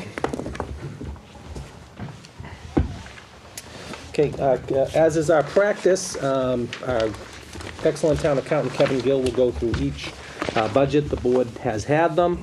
I will tell you that we like to start you off with some of the, I'm going to say easier budgets to look at. You know, we try to look very closely at these, trying to keep our costs down, as you know. However, there are instances where we do want to do programs and what have you that are worth spending some money on. For the most part, these budgets are budgets that are pretty standard. There's not a lot of discretion on them, except for maybe a couple, and we can talk about that when we get into them. The only budget with any real substantive increase is the election expense, and that is because there will be 3 elections in the next fiscal year. So there was an increase there of about 200% because of the amount of the elections. When you pull that election expense out, I think we held all the budgets to an increase of 2.1% or so. Thereabouts. Maybe even a bit lower than that, a little bit less than that. All in, including the elections, 3.84. So with that, we can leave that over to, lead it over to Kevin, if that's okay for you, Mr. Chairman. Thank you. Thank you, Steve. Thank you, Mr. Chairman. I'll jump right in. First budget we'll look at tonight is the legal budget. We are requesting an increase of $3,210 over last year. This increase is all in personal services for a negotiated salary increase. Major expenses within this budget, the outside professional services line item, $60,000. This line item is used mainly for labor attorneys and other expert outside services if is needed. The books and publication line item, $6,200. This is used to upkeep the town's hard copy of the legal library. The total budget request is $180,996. Are you going to vote? Yeah, normally we would. One- for each one, or- Budget at once. So if the board wishes, a quick way to do it is for someone to move the amount, and then we can have discussion. I'll entertain a motion to move the amount as stated by Kevin Gill. Second. Any discussion? Hearing none. All in favor? Aye. Thank you very much. Thank you, Mr. Chairman. Next budget is the election expense budget. As Mr. Mayo has mentioned, we are requesting an increase of $29,667 over last year. This increase is based on 2 additional elections next year. The current year, we only have 1 election scheduled, the town election. Next year, we have a state primary, the state election, and the town election. Each election costs a little under $15,000. Main expenses within this budget, the election workers, the wardens, the clerks, and the tellers. The advertising line item, $7,500. In the Kira booth line item, $9,900, which is the setting up and taking down of the election machines at each polling place. Total budget request is $44,500.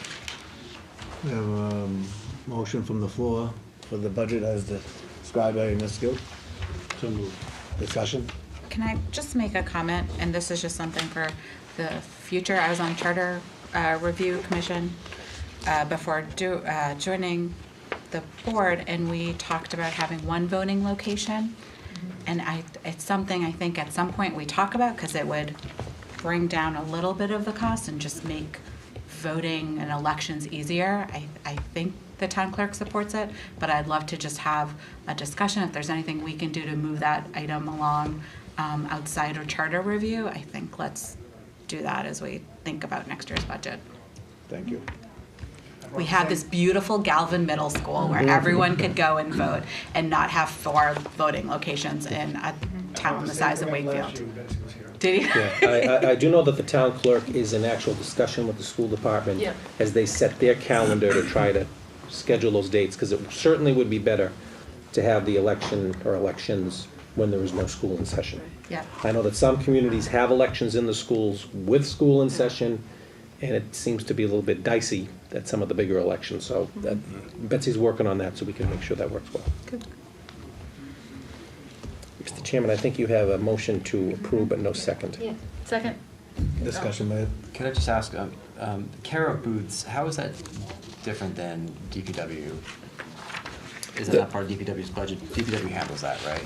That is a DPW expense that it gets charged to this budget for the DPW workers doing that work.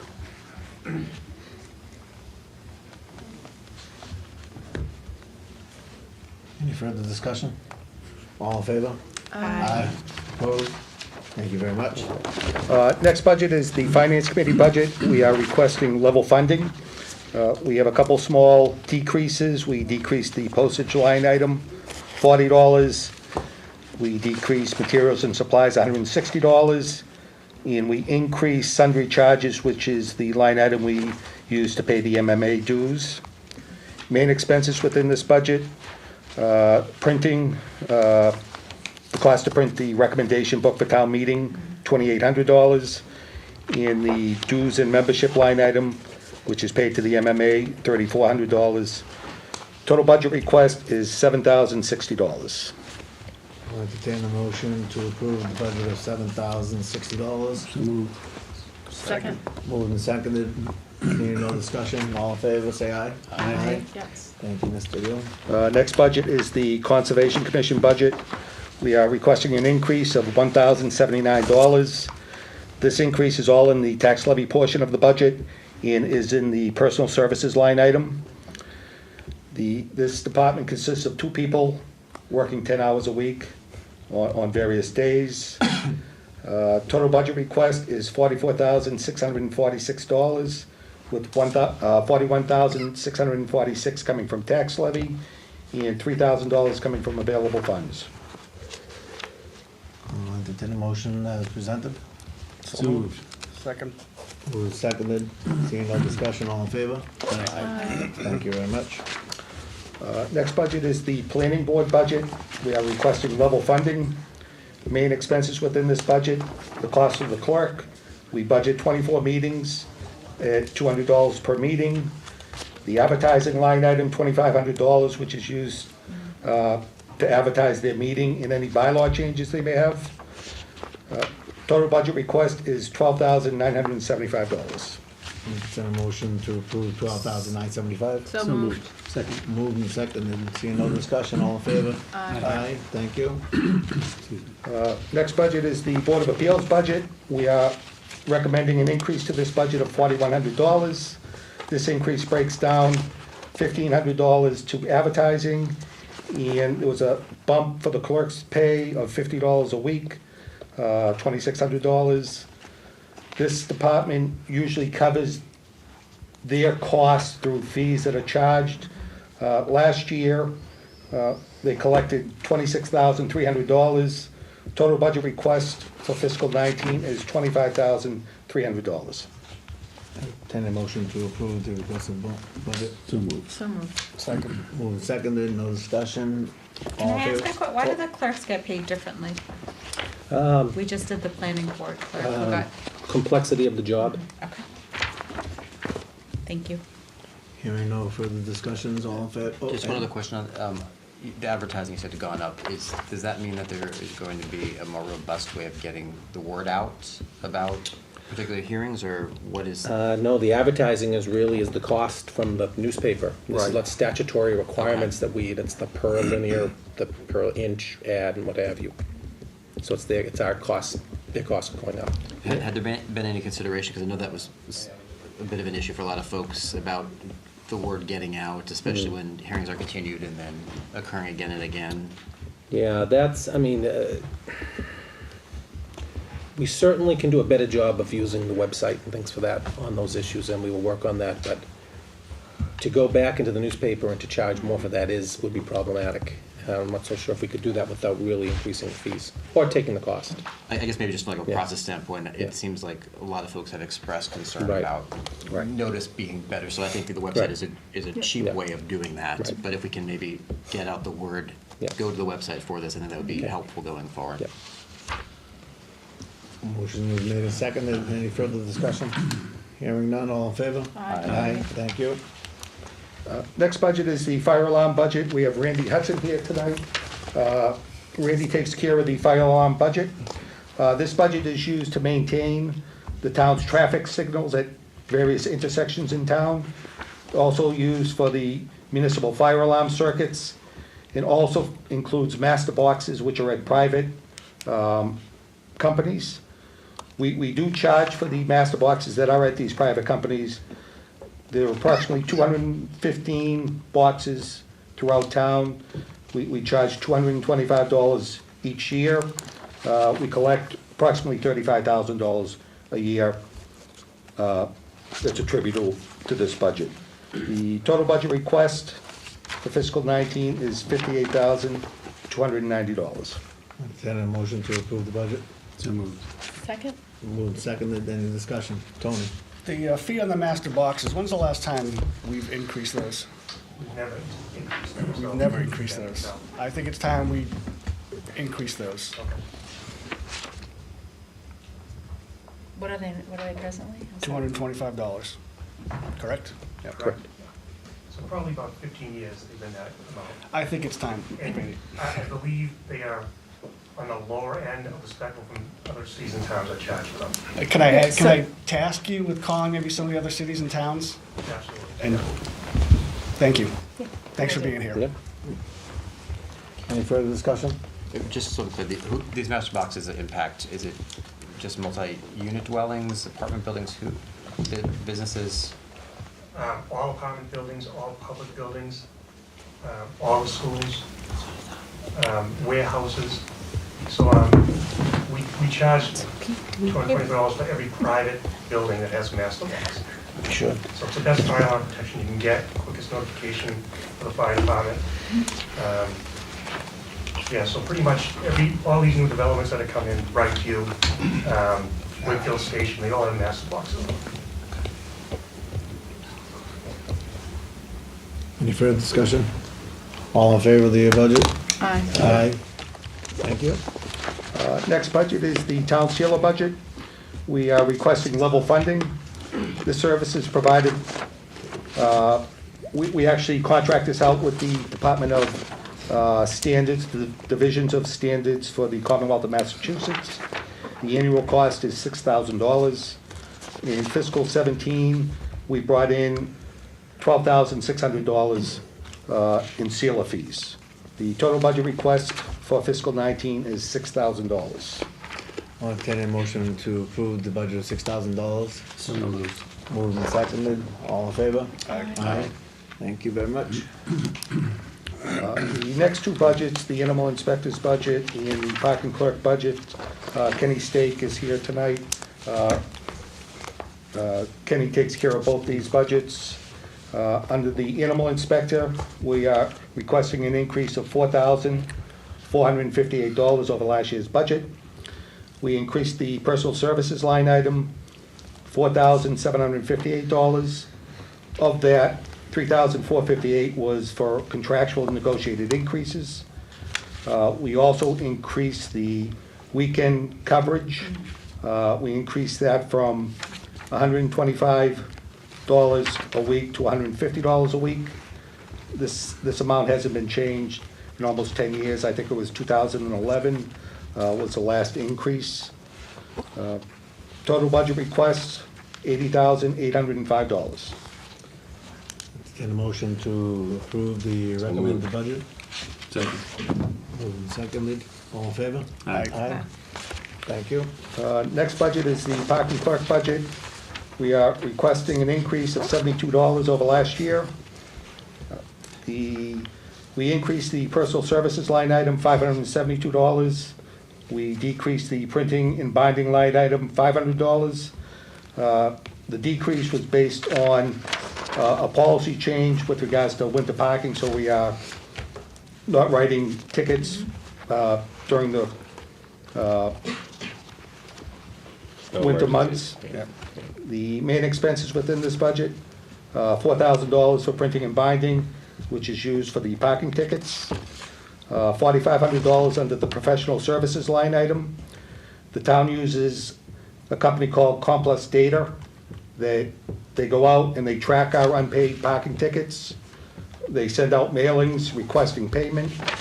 And if payment isn't forthcoming, this person's registration will be flagged at the RMV. So if they go to renew their license or a registration, they're not able to do so until they pay their tickets. We collect on average between $70,000 and $80,000 a year for both parking violations and payments from the RMV for collections of those tickets. The total budget request for fiscal 19 is $12,275. And you haven't lived until someone can't register their car or can't get their license renewed because they have outstanding parking tickets. And they call from Falmouth and they're all upset. Well, too bad. I'll entertain a motion to approve the budget of $12,275 for the parking clerk. So moved. Moved. Second. Seconded. All in favor? Aye. Thank you very much. Next budget is the Council on Aging budget. We have Julie Luciano here tonight from the council. We are recommending an increase to this budget of $7,632. This increase is all in the personal services line item and is for contractual and negotiated increases. The total budget request for fiscal 19, $234,445. I'll entertain a motion to approve the budget of $234,445 for the Council of Aging. So moved. Second. Moved and seconded. All in favor? Discussion. No discussion. In looking at this, I'm just a little bit concerned about the fact that we have Brightview now, so we have I think net probably more seniors that will be in town and an aging population, and is this budget sufficient to meet what is likely to be increased demand going forward? Because while I understand, this is somewhat in line or somewhat of an increase, it's a negligible increase, quite frankly, because it's a personnel increase. Right. But how does this track with the needs at present or the needs anticipated over the next fiscal year? Right now, it seems okay, but it is something we're tracking, especially transportation-wise, that Right. type of thing. As the boomers start asking for our services and things like that, it's something we're tracking. We haven't really had to say no to anybody. Usually it's because when we say no, that we can't give someone a ride, it's not because of money, it's because of conflict with other dispatch to someplace else. So, yeah, it's something we're watching. With Brightview coming in, all other towns do not use their local COA van to transport those people, because they're paying for that service. So we don't use it. They're welcome to come and use the center if needed, like a regular, citizen off the street, but as far as the service, like of a bus or something like that, we would not transport them. I'm just thinking, Judy, I know you manage the budgets really well every year. I know from FinCom, every year you do a great job with it. I'm just thinking that when you have, more people that might be coming to the center, there might be more services being offered, expanded services. And over the next 10 years, as baby boomers, continue to become more engaged with the center, it just seems like that it's trending that we need to think about this and approach this in a different way, because I think more people are going to be impacted or be interested than we may have had, say, 10 years past. I think, can I jump in? I'll jump in, Judy. Judy does a great job at the senior center, as we all know, and I think we're meeting, is it next week? We're meeting on the age-friendly community, so I think as we move forward in that, and Brightview, and frankly, some of the new developments in town that may be people that maybe are a little bit older, that this budget will be looked at or may be looked at. We can certainly come back in the fall if we find that that's an issue. So there are other mechanisms to do that. So let's kind of figure out what happens, and Judy's great about finding grants too, so we don't want to, we don't want to give her too much right away. So. That is one thing Yeah. that we do see. Right. We pay for the mailing of our newsletter out of our grant through the state. And that cost has jumped tremendously. Because of more Things like people. Everly coming in and all these apartment units, there are people who are 60, so we're trying to coordinate that. We used to mail out 3,500 newsletters. We're doing them tomorrow, and I think we probably have about 4,300, and that's combining households. Right. So there are those costs that are also. So we were talking about the AARP a few months back, and we Yes. tried to have the town very AARP, Yes. friendly, and so I just want to make sure that the services align with the demand. Yeah, we will. Okay. If you have more to say, but. No, but that's, and Steve brought up the AARP, the age-friendly thing that we're having next week. I mean, that's a huge thing, so, good, that's it. Sorry. Thanks. Thank you. Keep up the good work, Judy. Any other comments from the board? Hearing none, all in favor? Aye. Thank you. The next budget is the recreation budget. We are requesting an increase over last year's budget of $8,318. This increase is all in the personal services line item and is for contractual and negotiated increases. This budget will be covered by the fees that are generated by the programs put on by the Recreation Department. The director's salary will be taken from the fees that are collected. That amount is deposited into the town's general fund to cover that cost. The total budget request for fiscal 19 is $100,588. Unfortunately, Dan is sick and has a childcare issue tonight, so I'm not quite how that's going to work out for him. But this is one program, I think, and I think like this, the senior center, that is really expanding, doing a lot more with the AmeriCal, and doing a lot more with the school department. And I think you're going to see the recreation department taking over a lot more of those after-school and later activities. So there's a lot of synergy going on, a lot of work, even with the Boys and Girls Club. So I think it's so positive what's going on over there. It's just phenomenal. Mr. Fowler? Did you say that 100% of the cost of the recreation department is covered by its fees? 100% of the director's The cost. salary. Salary, but all the other Salary, costs. right. Will flow through a revolving account that was set up. Yeah. to And that's handle just a coincidence, it's not a requirement. that. Correct. Correct. It just happens to be the case. Yeah, great. How much is pickleball bringing in? Pickleball, they're what, 4 days a week they're I there can, now? I It's can bringing tell in a you, I lot. was there Thursday, there were 20 people down there, and Dan charges them a nominal fee, but, the whole recreation program, revenues are just going through the roof. We went to Steve, I was on the search committee for the rec director 3.5 years ago, and, we had a little salary to work in, and Dan said, I want this much, and, three of us, Cy Bodie, Gene Stinson, went to you and said, he's not gonna take the advertisement, we need more. And it's been worth every penny to pay Dan. We are blessed with just good department heads. Yeah, we are. And Dan actually told me when he was in today, talked about pickleball with Sherry and I. He's afraid to play it with some of them because they're a lot more aggressive than he thinks he would be. But every day, it's in use, every morning, right now. And we're getting people from all over coming here because of A, the facility, and B, because of actually how they're treated in Wakefield. They're saying that they're treated much nicer here than other places, which is really nice to hear, so that's, we'll keep And moving those on that people that are coming in, they're leaving at Yeah. 11:30, and They guess go- where they're having lunch? Yeah. Yeah. So it's all working. It's all working. Heading downtown. Steve, I know you mentioned the synergy with the schools and trying to have a better relationship there. Does that mean that we're going to be able to realize cost savings in the school budget as a result? I think there is some, I think there are some administrative functions that they will no longer need to do. So, yes. Because understanding they're capped at 4% this year, so they're going Yes. to make every effort to Yes. find those efficiencies. I'm trying to help wherever I can. They're not capped at 4.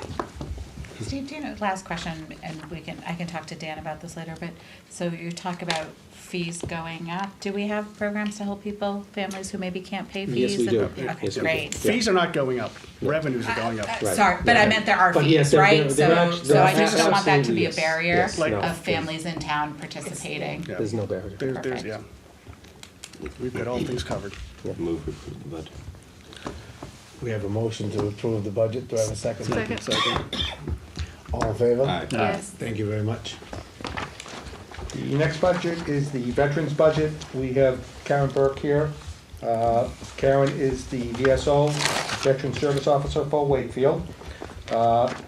We are requesting an increase of $1,100 over the current year's budget. There is an increase in the personal services line item, $125, which is for contractual and negotiated increases.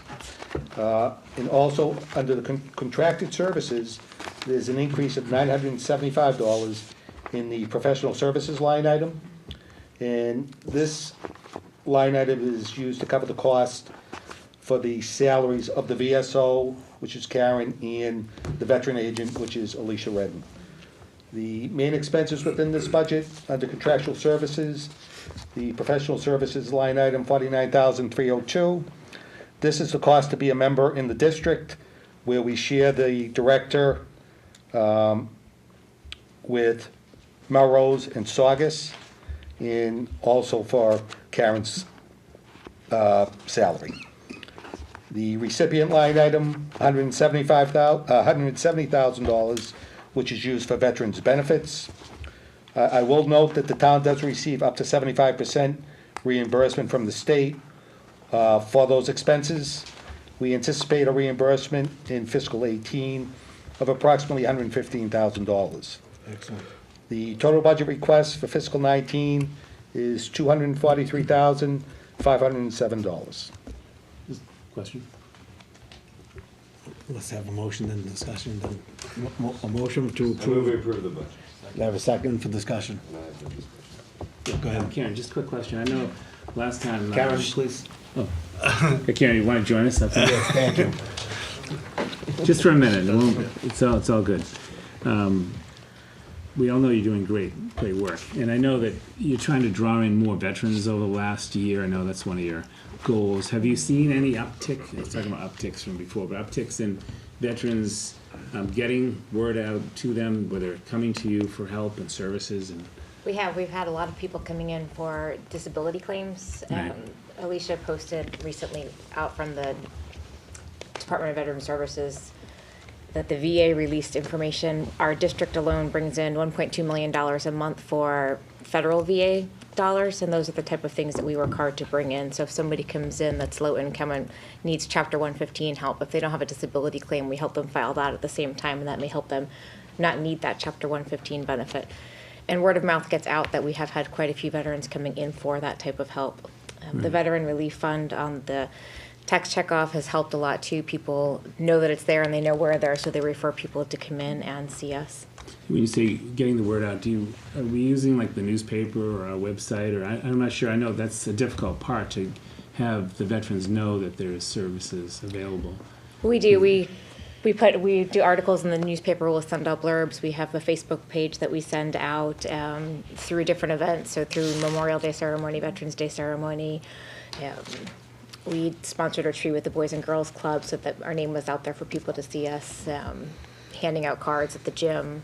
So I feel like we have had a lot of people finding us. I've get quite a few calls from people not from Wakefield, or they're from Wakefield trying to help somebody from another town that they're related to. So people are finding our information when they do Google searches as well. Right. Do you think you've been able to find enough avenues to generate the veterans' information out there? Have you been able to, do you think you need to do anything else, I guess, for that? We've been working hard. Recently we received a list of all Mass Health beneficiaries for our different individual communities, and we mailed out letters to all of them saying you may be eligible for these benefits. Here's our contact information so they could reach back to us.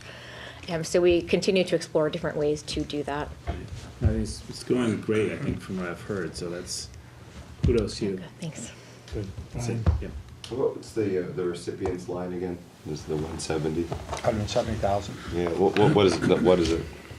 Define recipients. Is that benefits we? Those are we have the Chapter 115 Mass General Law. Chapter 115 is a low income assistance for veterans and their families, or for widows of veterans. So if they meet a certain income limitation, then they can receive a monthly benefit. Sometimes it includes fuel, a monthly benefit, and medical type benefits. Sometimes they may only qualify for medical assistance, but there's varying levels of assistance.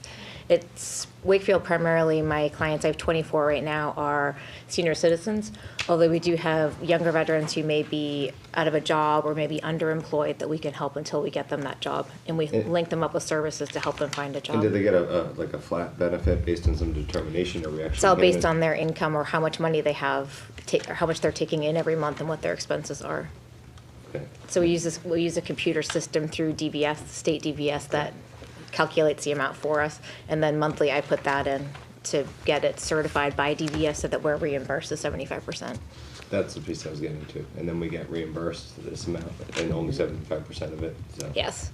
Sorry, I shouldn't say only. Well, gladly, a massive 3/4 of it gets reimbursed, but not 100%. It's a good collaboration with that. Our authorizer may say, hey, have you tried also having this person apply for SSP? So that's something that we can then take back to the veteran and help them try and get other federal benefits or state benefits outside of the Chapter 115 benefit that we're paying 25% of. I'd just say that for a return on money, so every dollar we put in here, we get 3 added to it, or 4 back, basically. So every dollar we put in here becomes 4. You would invest here all day. So to Peter's point, find more people who could use this money. If it costs us $1 to get them 4, we'll do it.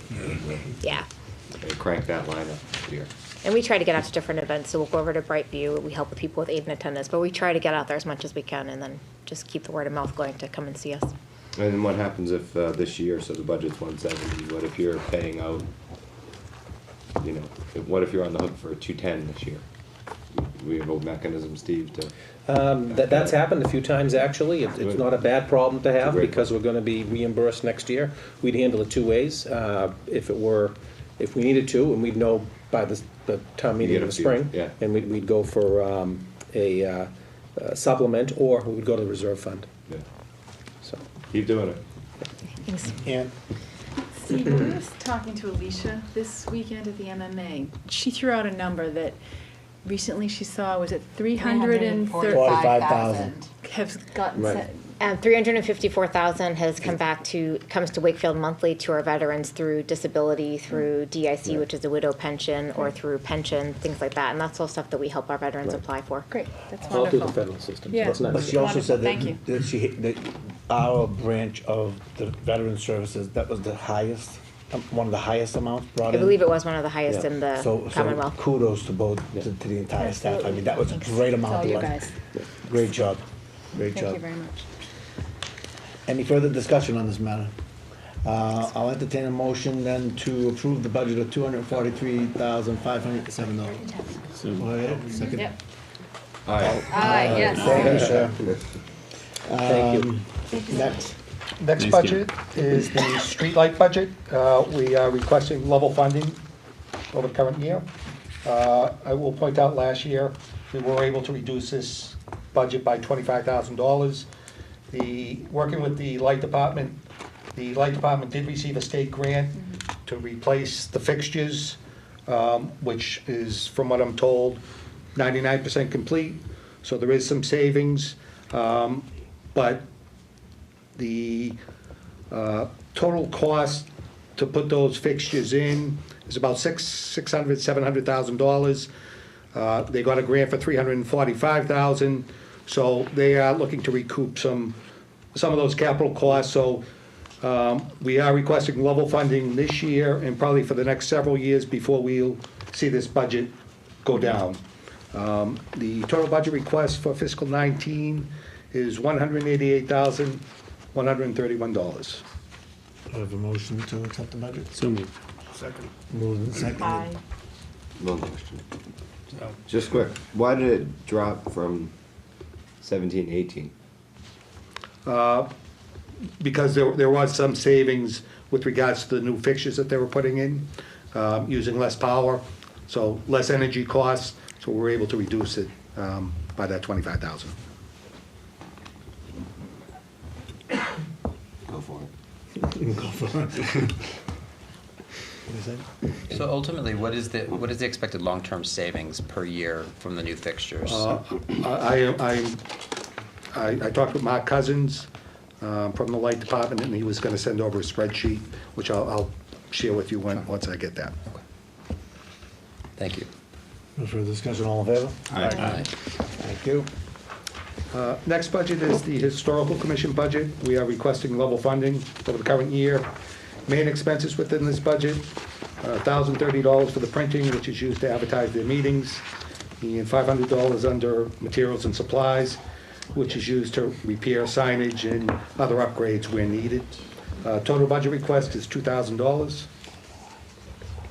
I move we approve. Second. Motion made and seconded, all in favor? Aye. Thank you. Next budget is the unemployment budget. We're requesting level funding for the current year. This budget is split into two line items, $25,000 for town unemployment and $50,000 for the school unemployment. Total budget request, $75,000. Motion to approve the $75,000. So moved. Second. Moved and seconded, all in favor? Aye. Aye. Thank you. Next budget is the reserve fund budget. We are requesting level funding. This budget is used for unforeseen or unbudgeted expenses or emergencies. The total budget request, $300,000. Motion to approve $200,000. So moved. Moved and seconded, all in favor? Thank you very much. And the last budget tonight is the professional medical budget.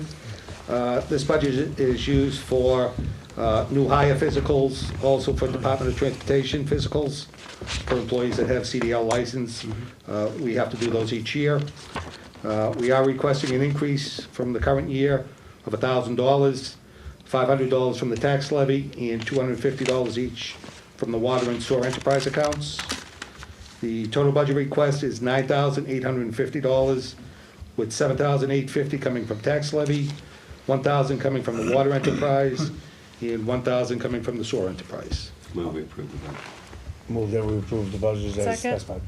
Moved and seconded, all in favor? Yes. Aye, thank you. All set. Mr. Gill, thank you very much. Thank you, Kevin. Great job. Thank you. Thank you, department heads. Thank Thank you you. very much, Yeah, guys. thank you very much. Let us move on to the next item, item E, 3E, scheduling of a joint meeting with the Wakefield Municipal Gas and Light Commissioners pursuant to Massachusetts General Law C-41, Chapter 11, to fill vacancy for February 26, 2018 at 7:30 PM. As the board may be aware, when there is a vacancy in really any, in most committees other than the Board of Selectmen, there's often an appointment by a joint meeting between the Board of Selectmen and the, I'll call it the receiving board. In this case, we did receive notification from the chairman of the light department that there was a vacancy, that vacancy being when Michael McCarthy left to become in-house counsel for the municipal gas and light department. So they have a vacancy. We have been advised of such. My own personal first reaction was that it's pretty close to the election. Mm-hmm. Why should we do it? However, then I spoke to town council, and he read me the actual part of the statute, so here we go. Yeah, the statute uses the word shall. That is, the Board of Selectmen, together with the board that has lost a member, shall jointly appoint a successor. Just like we shall appoint somebody to the Supreme Court, even though there might be the end of somebody's term. Well, I raised this question with the town administrator, query how one enforces a statute like this. So, however, I don't feel comfortable telling you that you can ignore the statute. Well, we feel comfortable ignoring your advice. People ignore me routinely and profitably. And yeah, I know you don't take that personally. I mean, if we don't want to, well, let's not do it. What do you want to do, Steve? Well, I don't know. Shall is one of the few completely unambiguous words. Then I think we're in violation because we didn't do it a minute after he resigned. Like, what's the time period? Well, because we have notice now, and we're doing it within the next couple of meetings. When did he resign? December 12th. We received notice January 9th. My feeling is that I like to follow the statute. I think we should follow the statute when and if we can. Put it that way, don't you? Yeah, just keep putting it off. I do think, however, that it is kind of interesting being so close to the election. I think that we should advertise for it as we would. On social media and on the local newspaper. And I think when we consider appointing someone, this board may say, we'd like to appoint someone that maybe isn't just trying to get a leg up for the election in April, and then maybe someone who says they're not going to pursue the seat in April may be a way of doing it as an interim way of doing it. I think that has a level playing field for the people that pull papers or anybody who might. So, Tom, Just my advice. Tom, a question to you. So it says that we shall jointly appoint a successor. Does it give us a time frame for anything other than when we have to hold that meeting? Or is there discretion as to when the light department wants to fill the position? Well, the light department has 1 month from the time that they lose the member to notify this board of the loss. They did that. They fulfilled that responsibility. Then this board is supposed to give the light department not less than 1 week's notice of a joint meeting to fill the vacancy. Can you take longer than that? Yes, the statute doesn't say how much longer than 1 week. 1 week is the minimum. And I think we suggested the 26th of February because we have the National Grid hearing on the 12th, and to give people more time. So to Steve's point, yes, we can advertise it and tell people, if you're running for, we have a contested race, it appears. Right. For Emmett. But we can't stop people from. No. No. No, but we could get certainly people on television saying they're not going to run. We could ask them to ask, Appoint whoever we want in our discretion. we can appoint whoever we want, but I'm saying Jointly. but if we're concerned about giving an unfair advantage to someone, I appreciate that sensitivity. You could ask someone, you could appoint someone that you were comfortable with for, and it's classic, like an interim. We could give it to somebody because we want them to win the election. It's a board that's never had a female on it. I just want to highlight that. I don't know how many females have run. That's okay. I don't know anything Never about had male a or female. female. Just whatever you What want to does do. jointly mean? How does that work That means, process-wise? there are 7 members of your board. Yep. I think there are 4 members now of the light board. So there'd be 11 sitting around the table, and it would take a majority of the 11 to appoint a successor. So we control. So 4. 6 to 5. Did you just say 4? If you're paying attention. Yeah. What's Pat Glynn doing these days? I don't think he's looking for an appointment. That's the will of the board. I'd like to See do who it. applies. I want to do it. I think it makes sense to follow Mr. Meal's recommendation on this. I think we don't run afoul of anything, and I think it should be clear that while we can't control it, we should ask that anyone applying, and we can ask them to answer the point directly. Do you absolutely. intend to run, as to not have an advantage over someone else running? That's makes fair. Do they meet once a month or once every 2 months? Do you know, Steve? They meet at least once a month. They meet At least once a month. No, maybe no. once every 2 weeks. I thought it was. Jack, would you like to? What? Is it? We meet probably 7 times a year, I think. So almost every 2 months. So So maybe 2 meetings. they might. 1 or 2 once. meetings. They might meet once, maybe twice. Most likely once. Okay, I have a question. Yes. How do you define meeting? Can we just, what do we do? Just have them come here? Oh, we Or would our next invite meeting? them. We would invite them to our meeting at a time certain, 7:30 p.m. 26th, Whatever you want to do. Okay, so there's, I need a motion to set the, schedule the joint meeting for February 26th, 2018 at 7:30 PM. So moved. Second. Moved and seconded. Seeing no further discussion, all in favor? Aye. Aye. Thank you. Did we jump over everything that we? I think you just have Can we catch item up? 6 at this point, 6 and 7. Okay, item number 6, warrant review and signing. Mr. Longo. Nothing atypical, just a quick thing. We've kind of changed the way we're cutting checks. I was going through that and seeing a lot of checks for $2 and $3. So what I worked with Steve and he worked with Kevin Gill, that in order for a check to be cut, there has to be like a $10 threshold. I work in the private industry. We don't cut checks for anything, expense checks for anything under $25. It'll save the town money. It'll save, hopefully, Kevin a little time. So it's good news. Very good, thank you.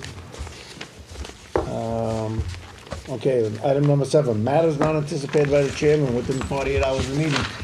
Round table, gonna start with my left. Ring. So the Mass Municipal Association meeting was Friday and Saturday, and it was a great meeting. A couple of us went. Lots of great information, lots of good ideas to bring back. And I picked up, they had a big trade show, and I picked up this really cool little thing that I'm gonna give to Sherry, because she organized all of us going, but kind of cool. That's so cool. Our little, as an ornament, so thank you for organizing it all for us, so you get this. Oh, thank you. Nobody else picked it up, and so they gave it to me. Wow. Nice, thank you. Thank you. I always enjoy the MMA. I think you learn things, but you also, when you talk to who we work with, some of the businesses we work with, I really do think we are best practices in Wakefield, and we hear back from our folks on insurance, on other areas, that we do things better than a lot of other towns. We do them more professionally, more respectfully, so that's always nice to hear. I also, I can't go on without mentioning that we said goodbye to Phyllis. And as I've said before, we were on diametrically opposed political lines, but got along incredibly well and really enjoyed each other. And I do think, Mr. Sardella, that in a personal conversation with Phyllis, I think she would have understood the name change. She may not have agreed with it, but she would have understood where we were coming from without a doubt. So I miss having that chance to have a one-on-one with her on that. So she will be sorely missed. Thank you, Ann. Let's go, Mr. Falvey, go ahead. Yeah, I want to speak about Phyllis too. So I've been just in the last few years and serving on this board with her.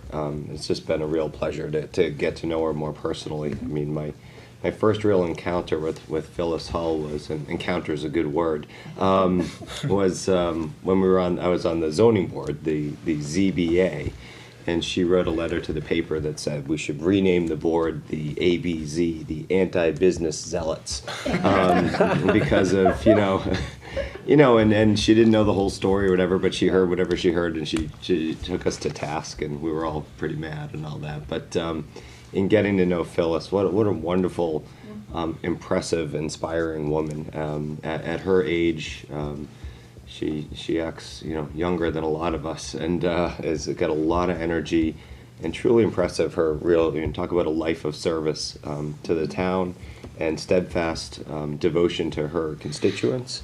And I found out from her, not unsurprisingly at her funeral, hearing from her family that she was kind of a matriarch in that role as well, just like she was here in our town. So very impressive, and